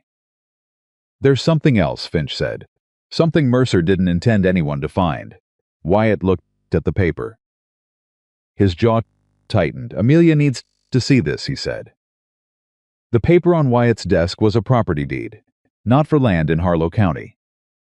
Not for any of the parcels connected to Mercer's failed speculation scheme. It was a deed for a small property in Garnet Falls, a building on the main street that currently housed a dry goods store filed 14 months ago under a name that was not Gideon Mercer's, but that Finch had traced back to him through 2 intermediary transactions that had been designed very carefully to look like unrelated business. The name on the deed was Amelia Rose Mercer. Her name, her legal name, filed without her knowledge, without her signature, without her presence, forged cleanly enough that it had passed through the county recorder's office without a question. Wyatt stared at the paper. Finch said, "He filed property in her name without her consent. Which means he's been using her legal identity as a vehicle for transactions she knew nothing about. That's not a domestic matter anymore. That's fraud. Potentially criminal fraud, depending on what else we find attached to that property." "What else is attached to it?" Wyatt said. "That's what I need to determine. But the deed itself is enough to shift the entire legal posture of this situation. He's not the wronged husband pursuing a runaway wife anymore." Finch paused. "He's a man who committed fraud against the very woman he's trying to claim legal authority over. Those 2 positions are mutually exclusive in any court that's paying attention." Wyatt stood up. "I'll get Amelia." He found her in the kitchen washing the last of the supper dishes, her back to the door, moving with a quiet efficiency that was simply who she was, the woman who kept working because the work needed doing and because stopping felt like losing ground. He stood in the doorway for a moment before she heard him. She turned. "Read his face. What happened?" she said. "Come to the study," he said. "Finch needs to show you something." She dried her hands. She followed him down the hall. She walked into the study and saw Finch standing beside the desk with the paper in his hand, and she sat in the chair Wyatt pulled out for her without being asked. Because something in the room told her she should be sitting. Finch placed the deed on the desk in front of her. She looked at it. She looked at her name on it. She looked at the date. Then she looked up at Finch and said very quietly, "I never signed this." "I know," Finch said. "I have never been to Garnet Falls before the day I arrived at this ranch." Her voice was entirely level. The level that comes not from calm, but from the place past shock, where the body simply continues functioning because it doesn't know what else to do. "That signature is not mine." "I know," Finch said again. "Mrs. Hartwell, I need to ask you, in the 7 years of your marriage, did you ever sign any documents that you didn't read fully? Any papers that Mercer presented to you quickly, told you were routine?" She thought about it. She was quiet for long enough that both men waited without filling the silence. "Yes," she said, 3 times that I can remember clearly. He told me they were household accounts, insurance documents. Nothing that required my attention beyond the signature." She paused. "I was ashamed of that afterward, that I signed without reading." "Don't be," Finch said. "That's exactly how this kind of fraud operates. The shame is manufactured. It's part of the mechanism. He sat down across from her and leaned forward slightly. "Mrs. Hartwell, I need you to understand what this changes. He came here claiming legal authority over you as your husband. But the moment he used your identity to commit fraud, he surrendered any legal standing he might have had. A man cannot simultaneously claim to be protecting his wife's interests and be defrauding her of her legal identity. No court will hold both of those positions." Amelia looked at the deed for another moment. Then she looked at Wyatt. He was standing beside the desk with his arms at his sides, and his expression held the particular contained quality she had come to recognize, the look of a man who is managing what he feels very carefully, because the moment requires management rather than feeling. "He did this on purpose," she said. "Not a question." "Yes," Wyatt said. "He planned it before I left. He was already doing this while I was still in that house." She paused. "He was always several steps ahead. He was," Finch said. "Until now." She looked at the deed one more time. Something moved through her expression that was not grief and was not anger, but was something older and quieter than either the particular feeling of a person who has just discovered that the story they were living was larger and darker than they knew, and who must now decide whether that knowledge makes them smaller or larger in response. She chose. "What do I need to do?" she said. Finch opened his case. "I need a sworn statement from you about each document you recall signing under his instruction. I need dates if you have them, descriptions if you don't. I need you to write down everything you remember about those 3 instances, what he said. Where you were, who else was present, if anyone." He paused. "And I need you to be willing to say all of it in Billings in 3 weeks. In front of a judge," she said. "In front of a judge." She was quiet for one beat. "In front of Gideon." "Possibly. It depends on whether he appears." Finch's expression was careful. "He may not. Men in his position, when the legal ground shifts this substantially, sometimes choose to not appear and allow proceedings to happen in absentia, rather than be present for testimony they can't rebut." "He'll appear," Amelia said. "He'll think he can still win it in the room. He always thinks he can win it in the room." She paused. "He's usually right. He's never faced a room that had this," Finch said, and touched the corner of the deed. The 3 of them sat with that for a moment. Then Amelia said, "All right. Tell me what to write, and I'll write it tonight." Finch nodded. He began laying out papers. Wyatt moved to refill the coffee cups, and the study settled into the quiet, focused work of people who have found the thread that leads out of the dark and are following it with everything they have. She wrote for 2 hours. Wyatt sat at his desk working through the account books while she wrote at the side table. And the room was quiet except for the scratch of 2 pens moving across paper. And outside, the Montana night was enormous and dark and full of the sounds of a world that continued indifferently. And inside the study it was warm and close and purposeful. At one point Amelia stopped writing and said, without looking up, "He told me once that a woman who let herself go the way I had his words had no right to expect a man to treat her with respect. That by choosing to look the way I looked, I had made a choice about how I deserved to be treated." She paused. Her pen was still. "I believed him for 2 years before I stopped believing him. But even after I stopped believing him, I was inside the world he'd built around that belief." Wyatt set his pen down. He looked at her. "You know that's not true," he said. "I know it now," she said. "I knew it intellectually for a long time before I knew it the way you actually know things." She looked up. "There's a difference between understanding something is wrong and being free of it." "Yes," he said. "There is." She looked at him for a moment. "How did you know?" "The first time you saw me at the gate. What did you see?" He was quiet for a moment, thinking about it honestly, rather than answering quickly. "I saw a woman who had walked a long way and wasn't going to walk back," he said. "That was the first thing." He paused. "And I saw the bruises. And I thought about what kind of man produces that in a person. And I thought about what I'd said to you, and what it must have sounded like. And I was ashamed of myself." He said it plainly. No decoration. I'm not usually ashamed of myself. I didn't know what to do with it. You figured it out, she said.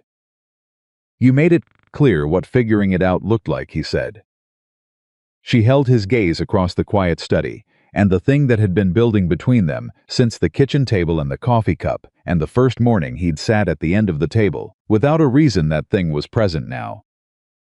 Fully present, neither of them pretending it wasn't. Then Amelia looked back down at her paper.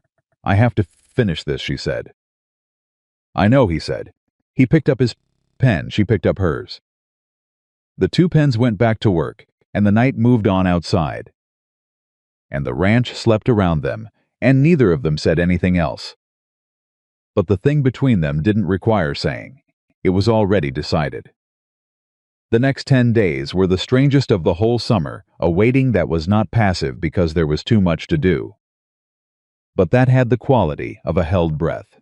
Finch worked from the spare room Mabel had prepared for him without being asked. Sending and receiving correspondence, building the legal structure around Amelia's statement and the deed and the investor complaints and the Crane matter into something that would stand in a Billings courtroom. Word traveled the way it always did. By the end of the first week, 3 men in Harlow County who had invested in Mercer's land scheme had each separately contacted Finch's office. By the end of the second week, the man named Crane had sent a representative to Billings. The picture that emerged from all of it was of a man who had spent years building an appearance of prosperity on a foundation of other people's money and misplaced trust, not just Amelia's, but a long chain of people who had believed his presentation and found out too late what was underneath it. Amelia learned about each development as it happened. Wyatt made sure of that. He brought her the letters, sat with her while Finch explained the implications, made certain she understood not just what was happening but why, so that none of it happened to her the way things had always happened to her, under Mercer invisibly. Without her knowledge, while someone else decided what her life would look like. She noticed it. She didn't say so directly, but he saw her notice it. On the 8th day, something happened that nobody had planned for. A woman arrived at the ranch gate. She was middle-aged, plainly dressed, and she had the look of someone who had made a decision and was going to see it through, regardless of how her knees felt about it. Her name was Clara Beaumont, and she was from Harlow County, and she had heard, through the particular underground telegraph of women who share information sideways when the official channels aren't available to them, that there was a case being built against Gideon Mercer in Billings. She asked to speak to Amelia Hartwell. Cody brought her to the kitchen. Amelia was at the stove. She turned and looked at this woman she had never seen before. And Clara Beaumont looked back at her, and something passed between them that required no explanation. He did it to you too, Amelia said, not a question. For 4 years, Clara said. I was his bookkeeper. Before you. She sat down at the kitchen table without being invited because her legs had decided the trip was over. I didn't know you existed until 6 months after you were married. By then I had already left. She paused. I should have said something. I've been carrying that. Amelia set a cup of coffee in front of her and sat across from her. You're here now, she said. I brought documents, Clara said. She opened the bag she carried and put a stack of papers on the table. Records I kept, from when I worked for him. Things I saw that I wrote down because I didn't trust my own memory to hold on to them. She looked at Amelia. I heard someone is going to court. I want to help. Amelia looked at the papers. She looked at Clara Beaumont's face, the lines in it. The specific quality of tiredness that settles into a person who has been carrying something for years without being able to put it down. She recognized it. She had worn it herself not so long ago. Finch, she called. He appeared in the kitchen doorway within a minute. He looked at the papers on the table. He looked at Clara. Something shifted in his professionally composed expression, a brightness. Quickly contained. Tell me your name, ma'am, he said. And sat down. He took out his pen. That evening, Wyatt and Amelia stood on the porch after supper for the first time since she'd arrived. Not a planned thing. He had come out for air, and she had followed. Or she had come out and he had followed. Neither of them was entirely sure afterward. They stood at the porch railing and looked at the ranch, spread out in the evening light. And the silence between them was the fully comfortable kind. The kind that two people arrive at after they've said enough hard things that the quiet feels earned. Clara Beaumont changes things again, Amelia said.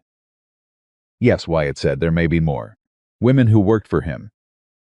Women who knew him. He left a long trail. Finch will follow it. She was quiet for a moment. Then she said, when this is over, the hearing, the legal proceedings. All of it, I don't know what I am. She said it matter-of-factly, turning it over, like something she was examining honestly. I've been a wife and then a runaway, and then a cook, hiding from a man who wanted to drag her back. I don't know what comes after all of that. Wyatt looked out at the ranch. What do you want to come after it? She thought about it. Genuinely thought about it, the way she'd been learning to do, taking the question seriously instead of deflecting it. Which was what 7 years had trained her to do with any question about what she wanted. I want to stay, she said, not hiding. Not because I have nowhere else to go, she paused. Because I choose to. This ranch, she said. These people. Mabel and Cody, and even Roy Gaines, who asked if I was all right and didn't know how to say it, so he just said it plainly. She stopped. I've never had this before. A place where people stood next to me because they decided to. Not because they had to. They decided, Wyatt said. Every one of them. She looked at him. So did you. He held her gaze. The evening light was gold and long across the yard, and the ordinary sounds of the ranch at day's end moved around them. And he said, with the plainness that was simply how he was made, I decided the moment I opened that gate. I just didn't know yet that that's what I was doing. She looked at him for a long moment. Then she said Wyatt. It was the first time she had used his name. Not Mr. Callahan, his name. He felt it land somewhere specific. The way things land when they're true and overdue. I know, he said. I'm not ready to. I need the hearing to be done first. I need to stand up in that room and say what I have to say. I need to be finished running before I can. She stopped. Started again. I need to know I'm choosing from solid ground.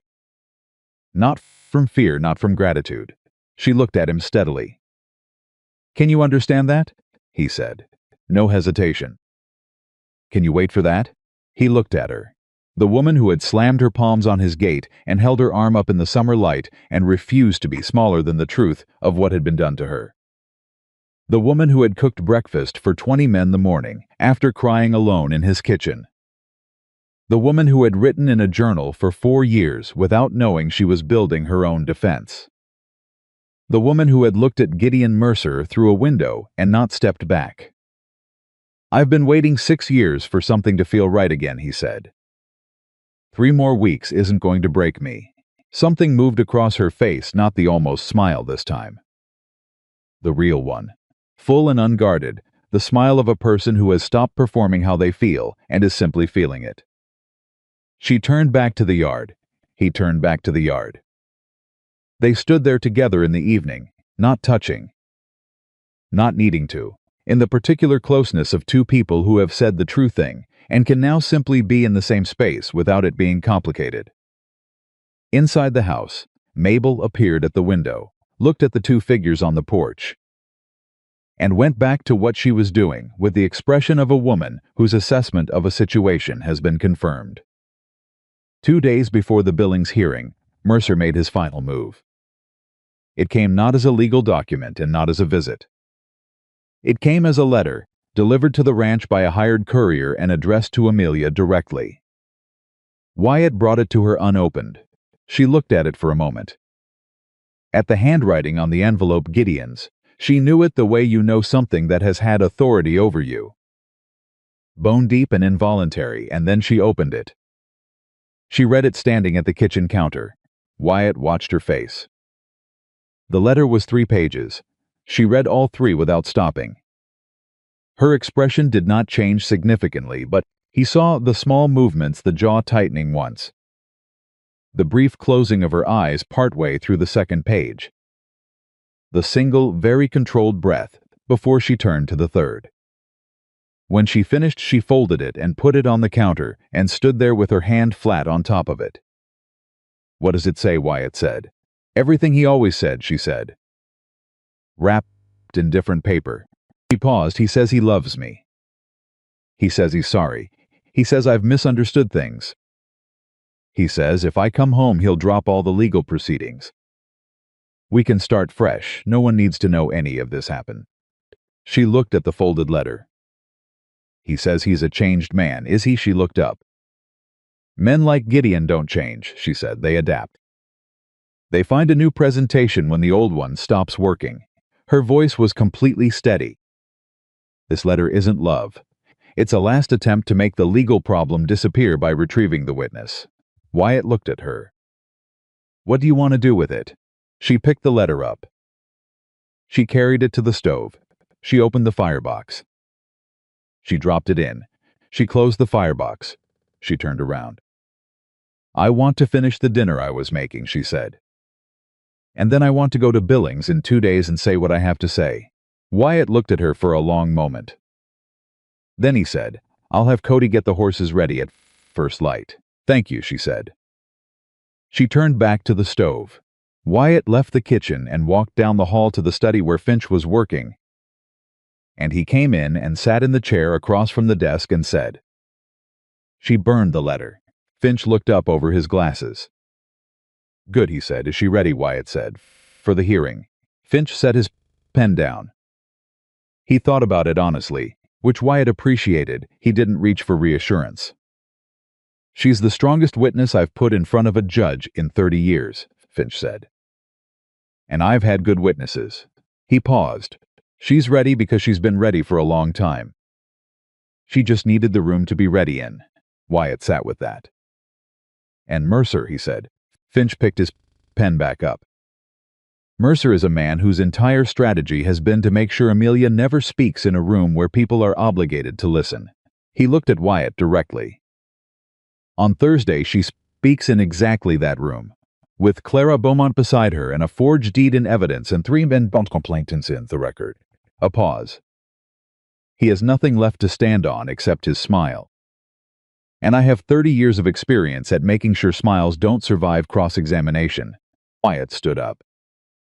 At the door he stopped. "Finch," he said, "whatever this costs. The hearing, the proceedings, all of it. You send the bill to me." Finch looked at him over his glasses for a moment. "She'll want to know that," he said. "She already does," Wyatt said. He went to bed that night with the knowledge of Thursday in his chest. Not like a weight, but like something clarifying the feeling of a situation resolving toward its true shape. The feeling of a thing becoming what it was always supposed to become. If enough people made the right decisions at the right moments. He thought about the gate, the moment he had unlatched it. He thought about how a single decision made quickly and not entirely consciously had set in motion everything that followed, and about how that was usually how the important decisions went, not with fanfare, not with certainty, but with a hand on a latch and choice to open rather than hold closed. He fell asleep before he expected to, in the kitchen. The stove had gone cold. The room was quiet and clean and orderly, the kitchen of a woman who cared about the space she worked in, who had made it hers in the months since she'd arrived, who had filled it with the particular warmth of someone who understood that feeding people was not a small thing. On the counter beside the stove, where Amelia had set it earlier, was the small cloth-covered journal. She had left it there deliberately. She didn't need to carry it anymore. She knew what was in it. She had said it out loud, written it down, handed it to people who had used it to build something solid. It had done its work. Tomorrow they would ride to Billings. And Amelia Hartwell would stand in a room where people were obligated to listen. And she would speak, and everything that Gideon Mercer had built on the belief that she never would was going to come down. They rode out before sunrise. Wyatt, Amelia, Finch, and Cody Briggs, who had appointed himself to the ride without being asked and whom nobody had told to stay behind because nobody wanted to. The road to Billings took most of the day, and they rode it largely in silence. Not the uncomfortable kind, but the kind that's between people who have already said the necessary things and are now simply moving toward what comes next. Amelia rode with her back straight and her eyes on the road ahead. She had dressed carefully that morning, her best dress. Dark blue, pressed the night before by Mabel, who had appeared at her door at 5 a.m. with an iron and the expression of a woman conducting essential military operations. Mabel had also pressed the collar twice and handed the dress back without a word, which was Mabel's way of saying everything that needed saying. They stopped once at midday to water the horses. Cody handed out biscuits that someone, Amelia, clearly had wrapped in cloth and tucked into the saddlebag without announcing it. Finch reviewed his notes standing up, his case balanced across his forearm, his glasses pushed up, his lips moving slightly as he read. Wyatt stood beside Amelia while the horses drank. "How are you?" he said. She thought about it honestly. "Scared," she said. "And ready, both at the same time. That's the right way to feel," he said. "Is it? In my experience," he said, "the people who aren't scared before something important are either lying or they don't understand what's at stake." "You understand exactly what's at stake." She looked at the road ahead. "He'll be there. Probably. He's going to look at me the way he always looked at me. Like I'm something he owns that has temporarily misplaced itself." She paused. "I need to not let that work on me." "You burned his letter," Wyatt said. "Without reading it twice, without reconsidering, without hesitating. You burned it and went back to making dinner." He looked at her. "That's not a woman who lets him work on her anymore." She was quiet for a moment. "No," she said, "I don't think she is." They mounted back up and rode on. The hearing was scheduled for 10 o'clock Thursday morning in the federal courthouse in Billings, before a judge named Elias Crow, who had, according to Finch, the reputation of a man who had heard every variety of human deception in 30 years on the bench and had developed a corresponding intolerance for it. Finch had said this with quiet satisfaction, the way a man mentions that the weather has turned in his favor. They arrived in Billings Wednesday evening and took rooms at a boarding house 2 streets from the courthouse. Finch went immediately to meet with 2 colleagues who had been preparing supporting documents. Cody went to stable the horses. Wyatt and Amelia stood in the hallway outside their respective rooms and looked at each other in the way people look at each other the evening before something that cannot be undone, regardless of how it goes. "Get some sleep." "I'll try," she said. "Amelia." He said her name the way he'd learned to say it directly, with the full weight of meaning it. "Whatever happens in that room tomorrow, whatever Mercer does, whatever his lawyer does, whatever the judge's face looks like when you're talking, you say what's true and you say it clearly and you let Finch do his job. That's all." She nodded. "You've already done the hard part," he said. "You left. You walked. You showed up at a gate you'd never seen before and told the truth to a stranger. Compared to that, tomorrow is just saying it again in a room with better furniture."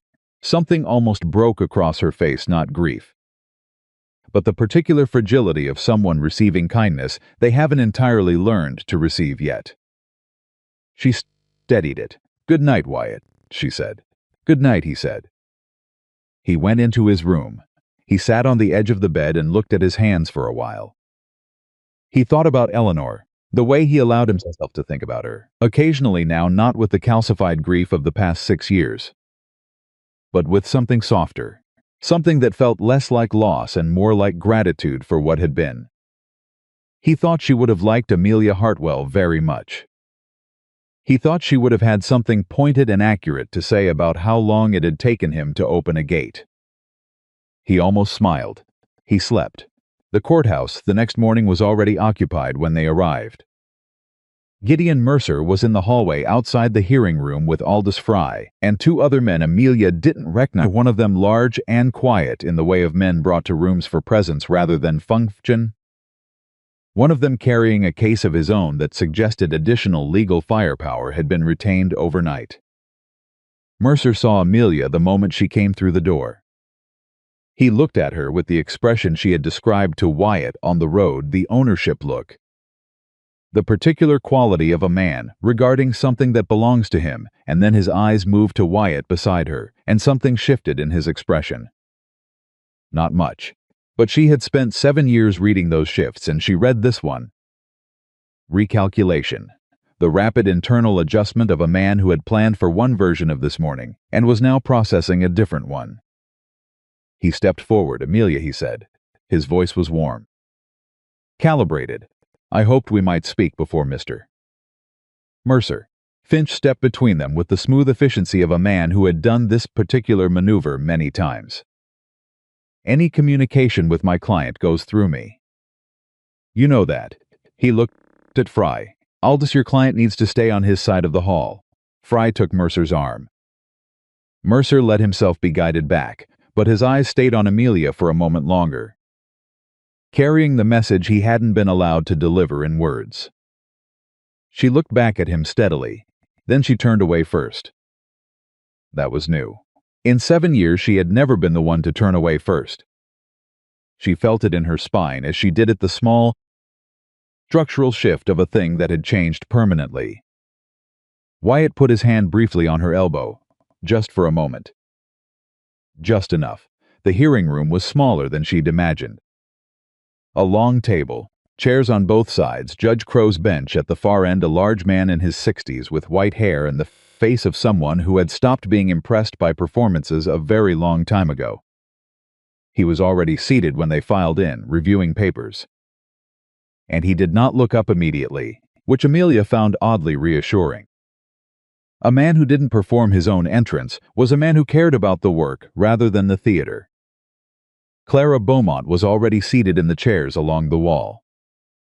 She had come up from Harlow County on her own, had refused the offer of company, had simply arrived.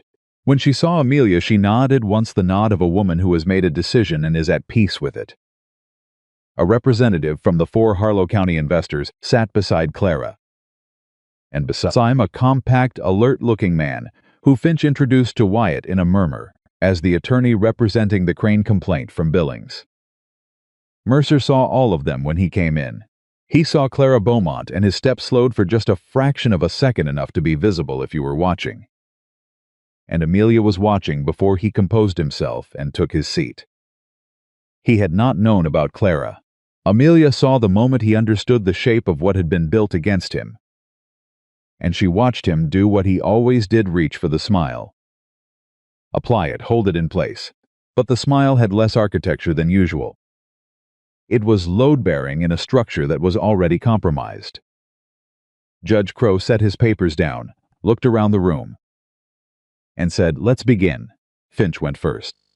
He laid out the case with the efficiency of 30 years: the petition, the protective order, the forged deed, the journal documentation, the timeline of fraudulent transactions. He spoke for 22 minutes without notes, because he had the kind of mind that organized itself around truth, and truth was easy to remember. When he finished, he set the forged deed on the judge's table and stepped back. Judge Crow looked at the deed for a long time, then he looked at Fry. Fry stood and made the argument he had clearly stayed up the night, constructing that the deed was a misunderstanding, a clerical error, that Mercer had acted in his wife's interest, that a husband managing property on behalf of his wife was not fraud but governance, that the entire situation was a domestic matter being deliberately mischaracterized as something criminal. He spoke for 15 minutes. He was good. Amelia could see he was good. He had the smoothness of a man who knew how to make a room lean toward him. Judge Crow listened with the expression of a man hearing an argument he has heard before and found insufficient before. When Fry sat down, the judge said, "I'd like to hear from Mrs. Hartwell." Amelia stood. She walked to the chair that had been placed facing the bench and she sat in it, and she looked at Judge Crow, and she did not look at Gideon Mercer. Because she had decided before she came into this room that she was not going to give him her eyes while she spoke. Her eyes were for the judge. Her truth was for the record. Crow said, "Mrs. Hartwell, in your own words, tell me what you know about the deed for the Garnet Falls property." "I never signed it," she said. "I have never been to Garnet Falls. The signature on that deed is not mine. How can you be certain?" She looked at the judge. "Because I was in my home in Harlow County on the date that deed was filed. I was there because my husband had locked the doors the previous evening and told me I was not to leave without his permission. I remember that date specifically because it was my birthday." She paused. "I spent my birthday inside a locked house while my signature was being used in another town. The room was very quiet." "Can you speak to the other documents Mr. Finch has referenced?" Crow said. "The ones you signed without full knowledge of their content?" "Yes, sir." She had memorized what she needed to say. She said it the 3 instances, the dates she remembered. The words Gideon had used, the things she had been told she was signing, and what they had turned out to be. She said it in the same even, clear voice she used when she was telling something true that she had already processed enough to survive saying. When she finished, the judge said, "Thank you, Mrs. Hartwell." She stood to go back to her seat. That was when Mercer's second lawyer, the one with the additional case, the one who had been brought in overnight, stood up and said, "Your Honor, I'd like to introduce a sworn affidavit from Dr. Horace Bell of Harlow County regarding Mrs. Hartwell's history of sit-down," Judge Crow said. The lawyer stopped. "I haven't admitted that affidavit," the judge said. "And I'm not going to, because I know Horace Bell's reputation and his relationship with the defendant. And I have no interest in character testimony from a man who has been seen having dinner with Mr. Mercer in Garnet Falls in the past 2 weeks." He looked at the lawyer with the flat patience of someone who has been on the bench too long to be played. "Sit down," the lawyer sat. Mercer's jaw tightened. For the first time, the smile was fully gone. Finch called Clara Beaumont. Clara sat in the chair Amelia had just vacated, and she was not graceful about it. She was nervous. Visibly, her hands pressed together in her lap, but she was clear. She talked about the 4 years she had worked for Mercer. She talked about the transactions she had witnessed and recorded. She put her own documents on the table, her own careful handwriting on her own pages. And she said, "I kept these because I was afraid no one would believe me. I kept them because I thought someday it might matter." Her voice broke once. On the word believe. She steadied it and kept going. When she finished, Judge Crow looked at Mercer directly for the first time in the hearing. He looked at him for a long moment with the expression of a man who has arrived at a conclusion and is simply allowing it to settle before he speaks it. "Mr. Mercer," he said, "I'm going to give you one opportunity to say something that changes the weight of what I've heard this morning." One opportunity. Mercer stood. He straightened his coat. He produced the smile, the real estate of it fully rebuilt. The full deployment of charm and confidence, and the presentation of a man who belongs in rooms like this and knows it. "Your Honor," he said, "I am a man who has made mistakes. I won't pretend otherwise. My marriage was complicated, all marriages are. But I love my wife, and everything I've done, including managing property in her name, was done with her well-being in mind. I acted as a husband acts protectively, decisively, without always thinking about how it would appear to others." He paused. "I'd ask the court to consider that what looks like wrongdoing from the outside is often simply the imperfect action of a man trying to hold his family together." It was a good speech. Amelia could acknowledge that. It was the speech of a man who understood exactly what moved people, and had spent a lifetime practicing the delivery. She watched Judge Crow while Mercer spoke. The judge's expression did not move. Not once. He had the face of a man listening to music he had heard before in a different key and finding it no more persuasive in this arrangement. When Mercer finished and sat down, The judge was quiet for a moment. Then he said the protective petition filed on behalf of Mrs. Hartwell is granted. The spousal return writ issued by Judge Harlan is hereby voided. He looked at Finch. I'm referring the matter of the forged deed to the district attorney's office for criminal review. I'm also referring the matter of the investor transactions. And I'm recommending that the Harlan writ be examined by the Judicial Review Board, given the timing of its issuance. He looked at Mercer. Mr. Mercer, I'd strongly advise you to speak with your counsel about your exposure in this matter. What began as a domestic proceeding has become considerably more complex. And complexity in this direction does not resolve in your favor. Mercer said nothing. Fry was already leaning toward him, speaking in a rapid, urgent undertone. Mercer sat very still in his chair and looked at nothing for a moment. And Amelia saw at the moment the presentation finally failed. Not dramatically, just quietly. The particular deflation of a structure that has lost its load-bearing wall. The face underneath the smile, which was not a face she'd seen often in 7 years because he had worked very hard not to show it. Which was the face of a man who had believed absolutely in his own ability to control outcomes and who was sitting, perhaps for the first time, in a room that would not be controlled. He looked small. Mabel had been right. She looked away from him. She did not need to watch it. She looked at Wyatt, who was sitting in the chairs along the wall and who was looking at her. And what was on his face was not triumph. Wyatt Callahan was not a man triumph in other people's collapse. What was on his face was simpler than that, and more important.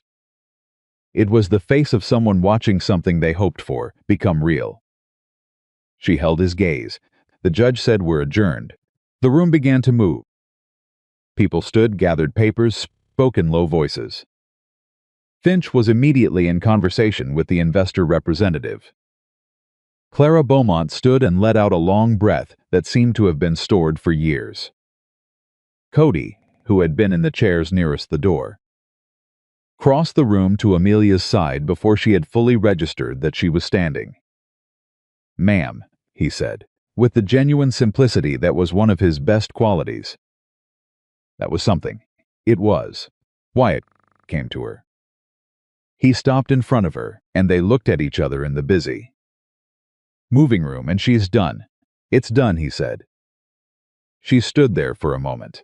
The weight of the morning, of the weeks before it, of the 7 years before that she felt it not lift. Exactly, because things that heavy don't lift all at once. But she felt it shift, redistribute, become something she was carrying differently, in a way that was no longer the same kind of burden. "I want to go home," she said. He heard her say it. He heard the word she had chosen, and what it meant that she had chosen it. And he said, "Then let's go home." They rode back the next morning. The day was clear and the road was long, and Amelia rode it differently than she had ridden it in. Something had come out of her that had been in there since February, since before February, since the first year she'd been in that house with Gideon, and started learning the 1,000 small adjustments required to move through a dangerous space without setting anything off. The constant low-level vigilance, the energy it had taken every day. She was not being careful now. She was simply riding. Cody sang something tuneless and cheerful for about 3 miles before Deke, who had ridden out to meet them at the county line, because he'd been watching the road, told him to stop. Cody stopped for about 10 minutes and then started again. More quietly, and no one said anything about it. Finch rode as far as the junction to Billings and turned off there, shaking hands with everyone and handing Wyatt a final note of items that would require attention over the coming weeks: the criminal review, the investor proceedings, the formal dissolution of Mercer's claims. Work remaining, but the kind of work that had a shape and an endpoint. Not the formless grinding work of being afraid. When they came over the last rise and the Callahan ranch spread out below them in the afternoon light, Amelia stopped her horse. She looked at it, all of it. The main house and the bunkhouse and the barn and the fences and the fields and the ordinary, working life of a place that had continued while they were gone, that had not needed them to hold it together because it was built on something solid. She thought about the gate, the first time she had seen it. "You all right?" Wyatt said, pulling up beside her. "Yes," she said, "I was just looking." "Take all the time you need," he said. She took another moment. Then she clicked her horse forward, and they rode down together. Mabel was on the porch. She had heard them coming. Mabel always heard things coming, and she was standing at the top of the porch steps with her arms folded and her expression doing the thing it did when she was feeling something she hadn't decided how to name yet. She looked at Amelia. Amelia looked at her. Mabel said. "It's over," Amelia said. Mabel unfolded her arm. She descended the porch steps, two of them, which for Mabel Whitaker was the equivalent of running across a room, and she put both hands on Amelia's arms and looked at her with the full directness of a woman who had learned not to waste the moments that mattered. "Good," she said. "Just that. Good." The whole of what she felt compressed into a single word by a woman who had always understood that the right word was enough. She went back up the steps. She went back inside. Amelia stood in the yard. The hands came in from the fields that evening, and supper was loud in the way it had become loud over the summer, not rowdy but full. The sound of people who had relaxed into each other's company. Pete Driscoll told a story that was probably not entirely true and laughed at his own telling of it. Samuel cleared the plates without being asked, and then sat back down because he wasn't ready for the evening to be over. Roy Gaines said something approximately kind to Amelia when he left the table and fumbled the delivery but meant it. And she thanked him for it, and he nodded quickly and left. And she heard him whistling in the yard afterward. Wyatt stayed at the table after the others had gone. He sat at his end with his coffee, and Amelia sat with. And the kitchen was warm, and the evening was coming down outside. And neither of them spoke for a while. Then Wyatt said, "There's something I want to say. I've been thinking about how to say it, and I've decided there's no particularly, so if I'm just going to say it." Amelia looked at him. "You came to my gate in July," he said, "and I said something to you that I'd like to take back. About the kind of woman you are. About what a woman like you should expect." He paused. "I can't take it back," it was said. "But I want you to know that I've spent every day since then understanding exactly how wrong it was. Not just because of who you turned out to be, but because of what it says about the kind of man who says something like that to someone who's just walked 19 miles on a split lip." She was very still. "You are the most capable person I've had on this ranch," he said. "The most honest. The most." He looked at his coffee. "Started again. You walked into this place like it was somewhere you had to earn the right to be. And what I've watched over these months is you realizing that nobody earns the right to be treated like a person. You just are one." He looked at her. "You always were one. You just needed a gate that opened." The kitchen was completely quiet. Amelia looked at him for a long moment, long enough that the evening sounds outside filled the space between them, the last of the birdsong. The horses settling, the ranch doing what ranches do at the end of a day. "Wyatt," she said, "I came to your gate because I had nowhere else to go. That's the truth of it. I was desperate and I was frightened and I was running." She paused. "But I stayed because of who you are, not what you did, who you are. The man who sat at the end of my kitchen table in the morning, just to be present. The man who said it's right and acted on it before I had any reason to trust that he meant it." She looked at him steadily. "That's not a debt I owe you. That's a person I want to know." He looked at her. "Then know me," he said. Simple as that. The plainness of a man who had lived long enough to understand that the complicated version of a true thing was usually less useful than the simple one. She stood up from her chair. She walked the length of the kitchen table. She stopped in front of him, and he looked up at her and she said, "I told you I needed solid ground first." "You said 3 weeks," he said. "It's been 10 weeks. I know," he said. "I was waiting." "I know you were," she said. She reached out and put her hand against his face, her hand that had hit a gate and cooked 1,000 meals and written 4 years of truth in a cloth-covered journal, and he reached up and covered it with his own. And they stayed like that for a moment in the warm kitchen, with the evening outside and the ranch around, and 10 weeks of something that had been building, finally becoming what it had always been becoming. He stood up. He was tall enough that she had to look up at him. And she did, without the lowering of her eyes that 7 years had built into her. Without the instinct to make herself smaller and submit to someone who had the power to hurt her. Because this was not that, and she knew it was not that. And the knowing of it was a different kind of knowledge than the intellectual kind. It was the bone-deep kind. The kind that had taken 10 weeks to arrive and would not be leaving. "Amelia," he said. "I know," she said.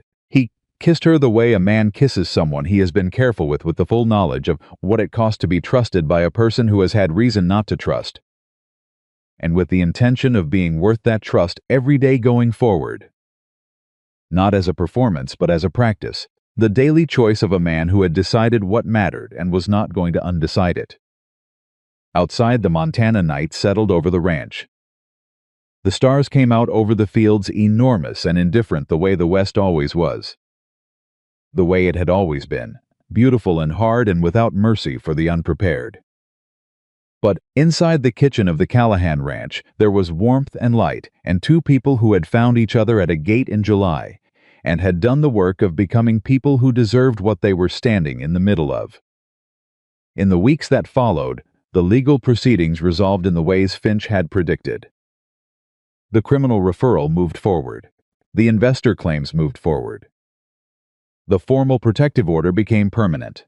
Gideon Mercer's name in 3 counties acquired a different quality, the quality of a name that has been examined and found hollow, that no longer carries the weight it was built to carry. He did not return to Garnet Falls. He did not send letters. The man who had spent 7 years telling Amelia she was nothing found himself in the position of having to attend to his own considerable problems. And the world indifferently, without fanfare, continued, without him being at the center of it. Winter came to the Montana hill country early and cold and complete, the way Montana winters do, and the Callahan Ranch moved into it with the particular readiness of a place that has spent the summer becoming more than it was. The larder was full, the fences were sound, the bunkhouse had a new stove that Samuel had lobbied for, and Pete Driscoll had pretended to think was unnecessary and used the most.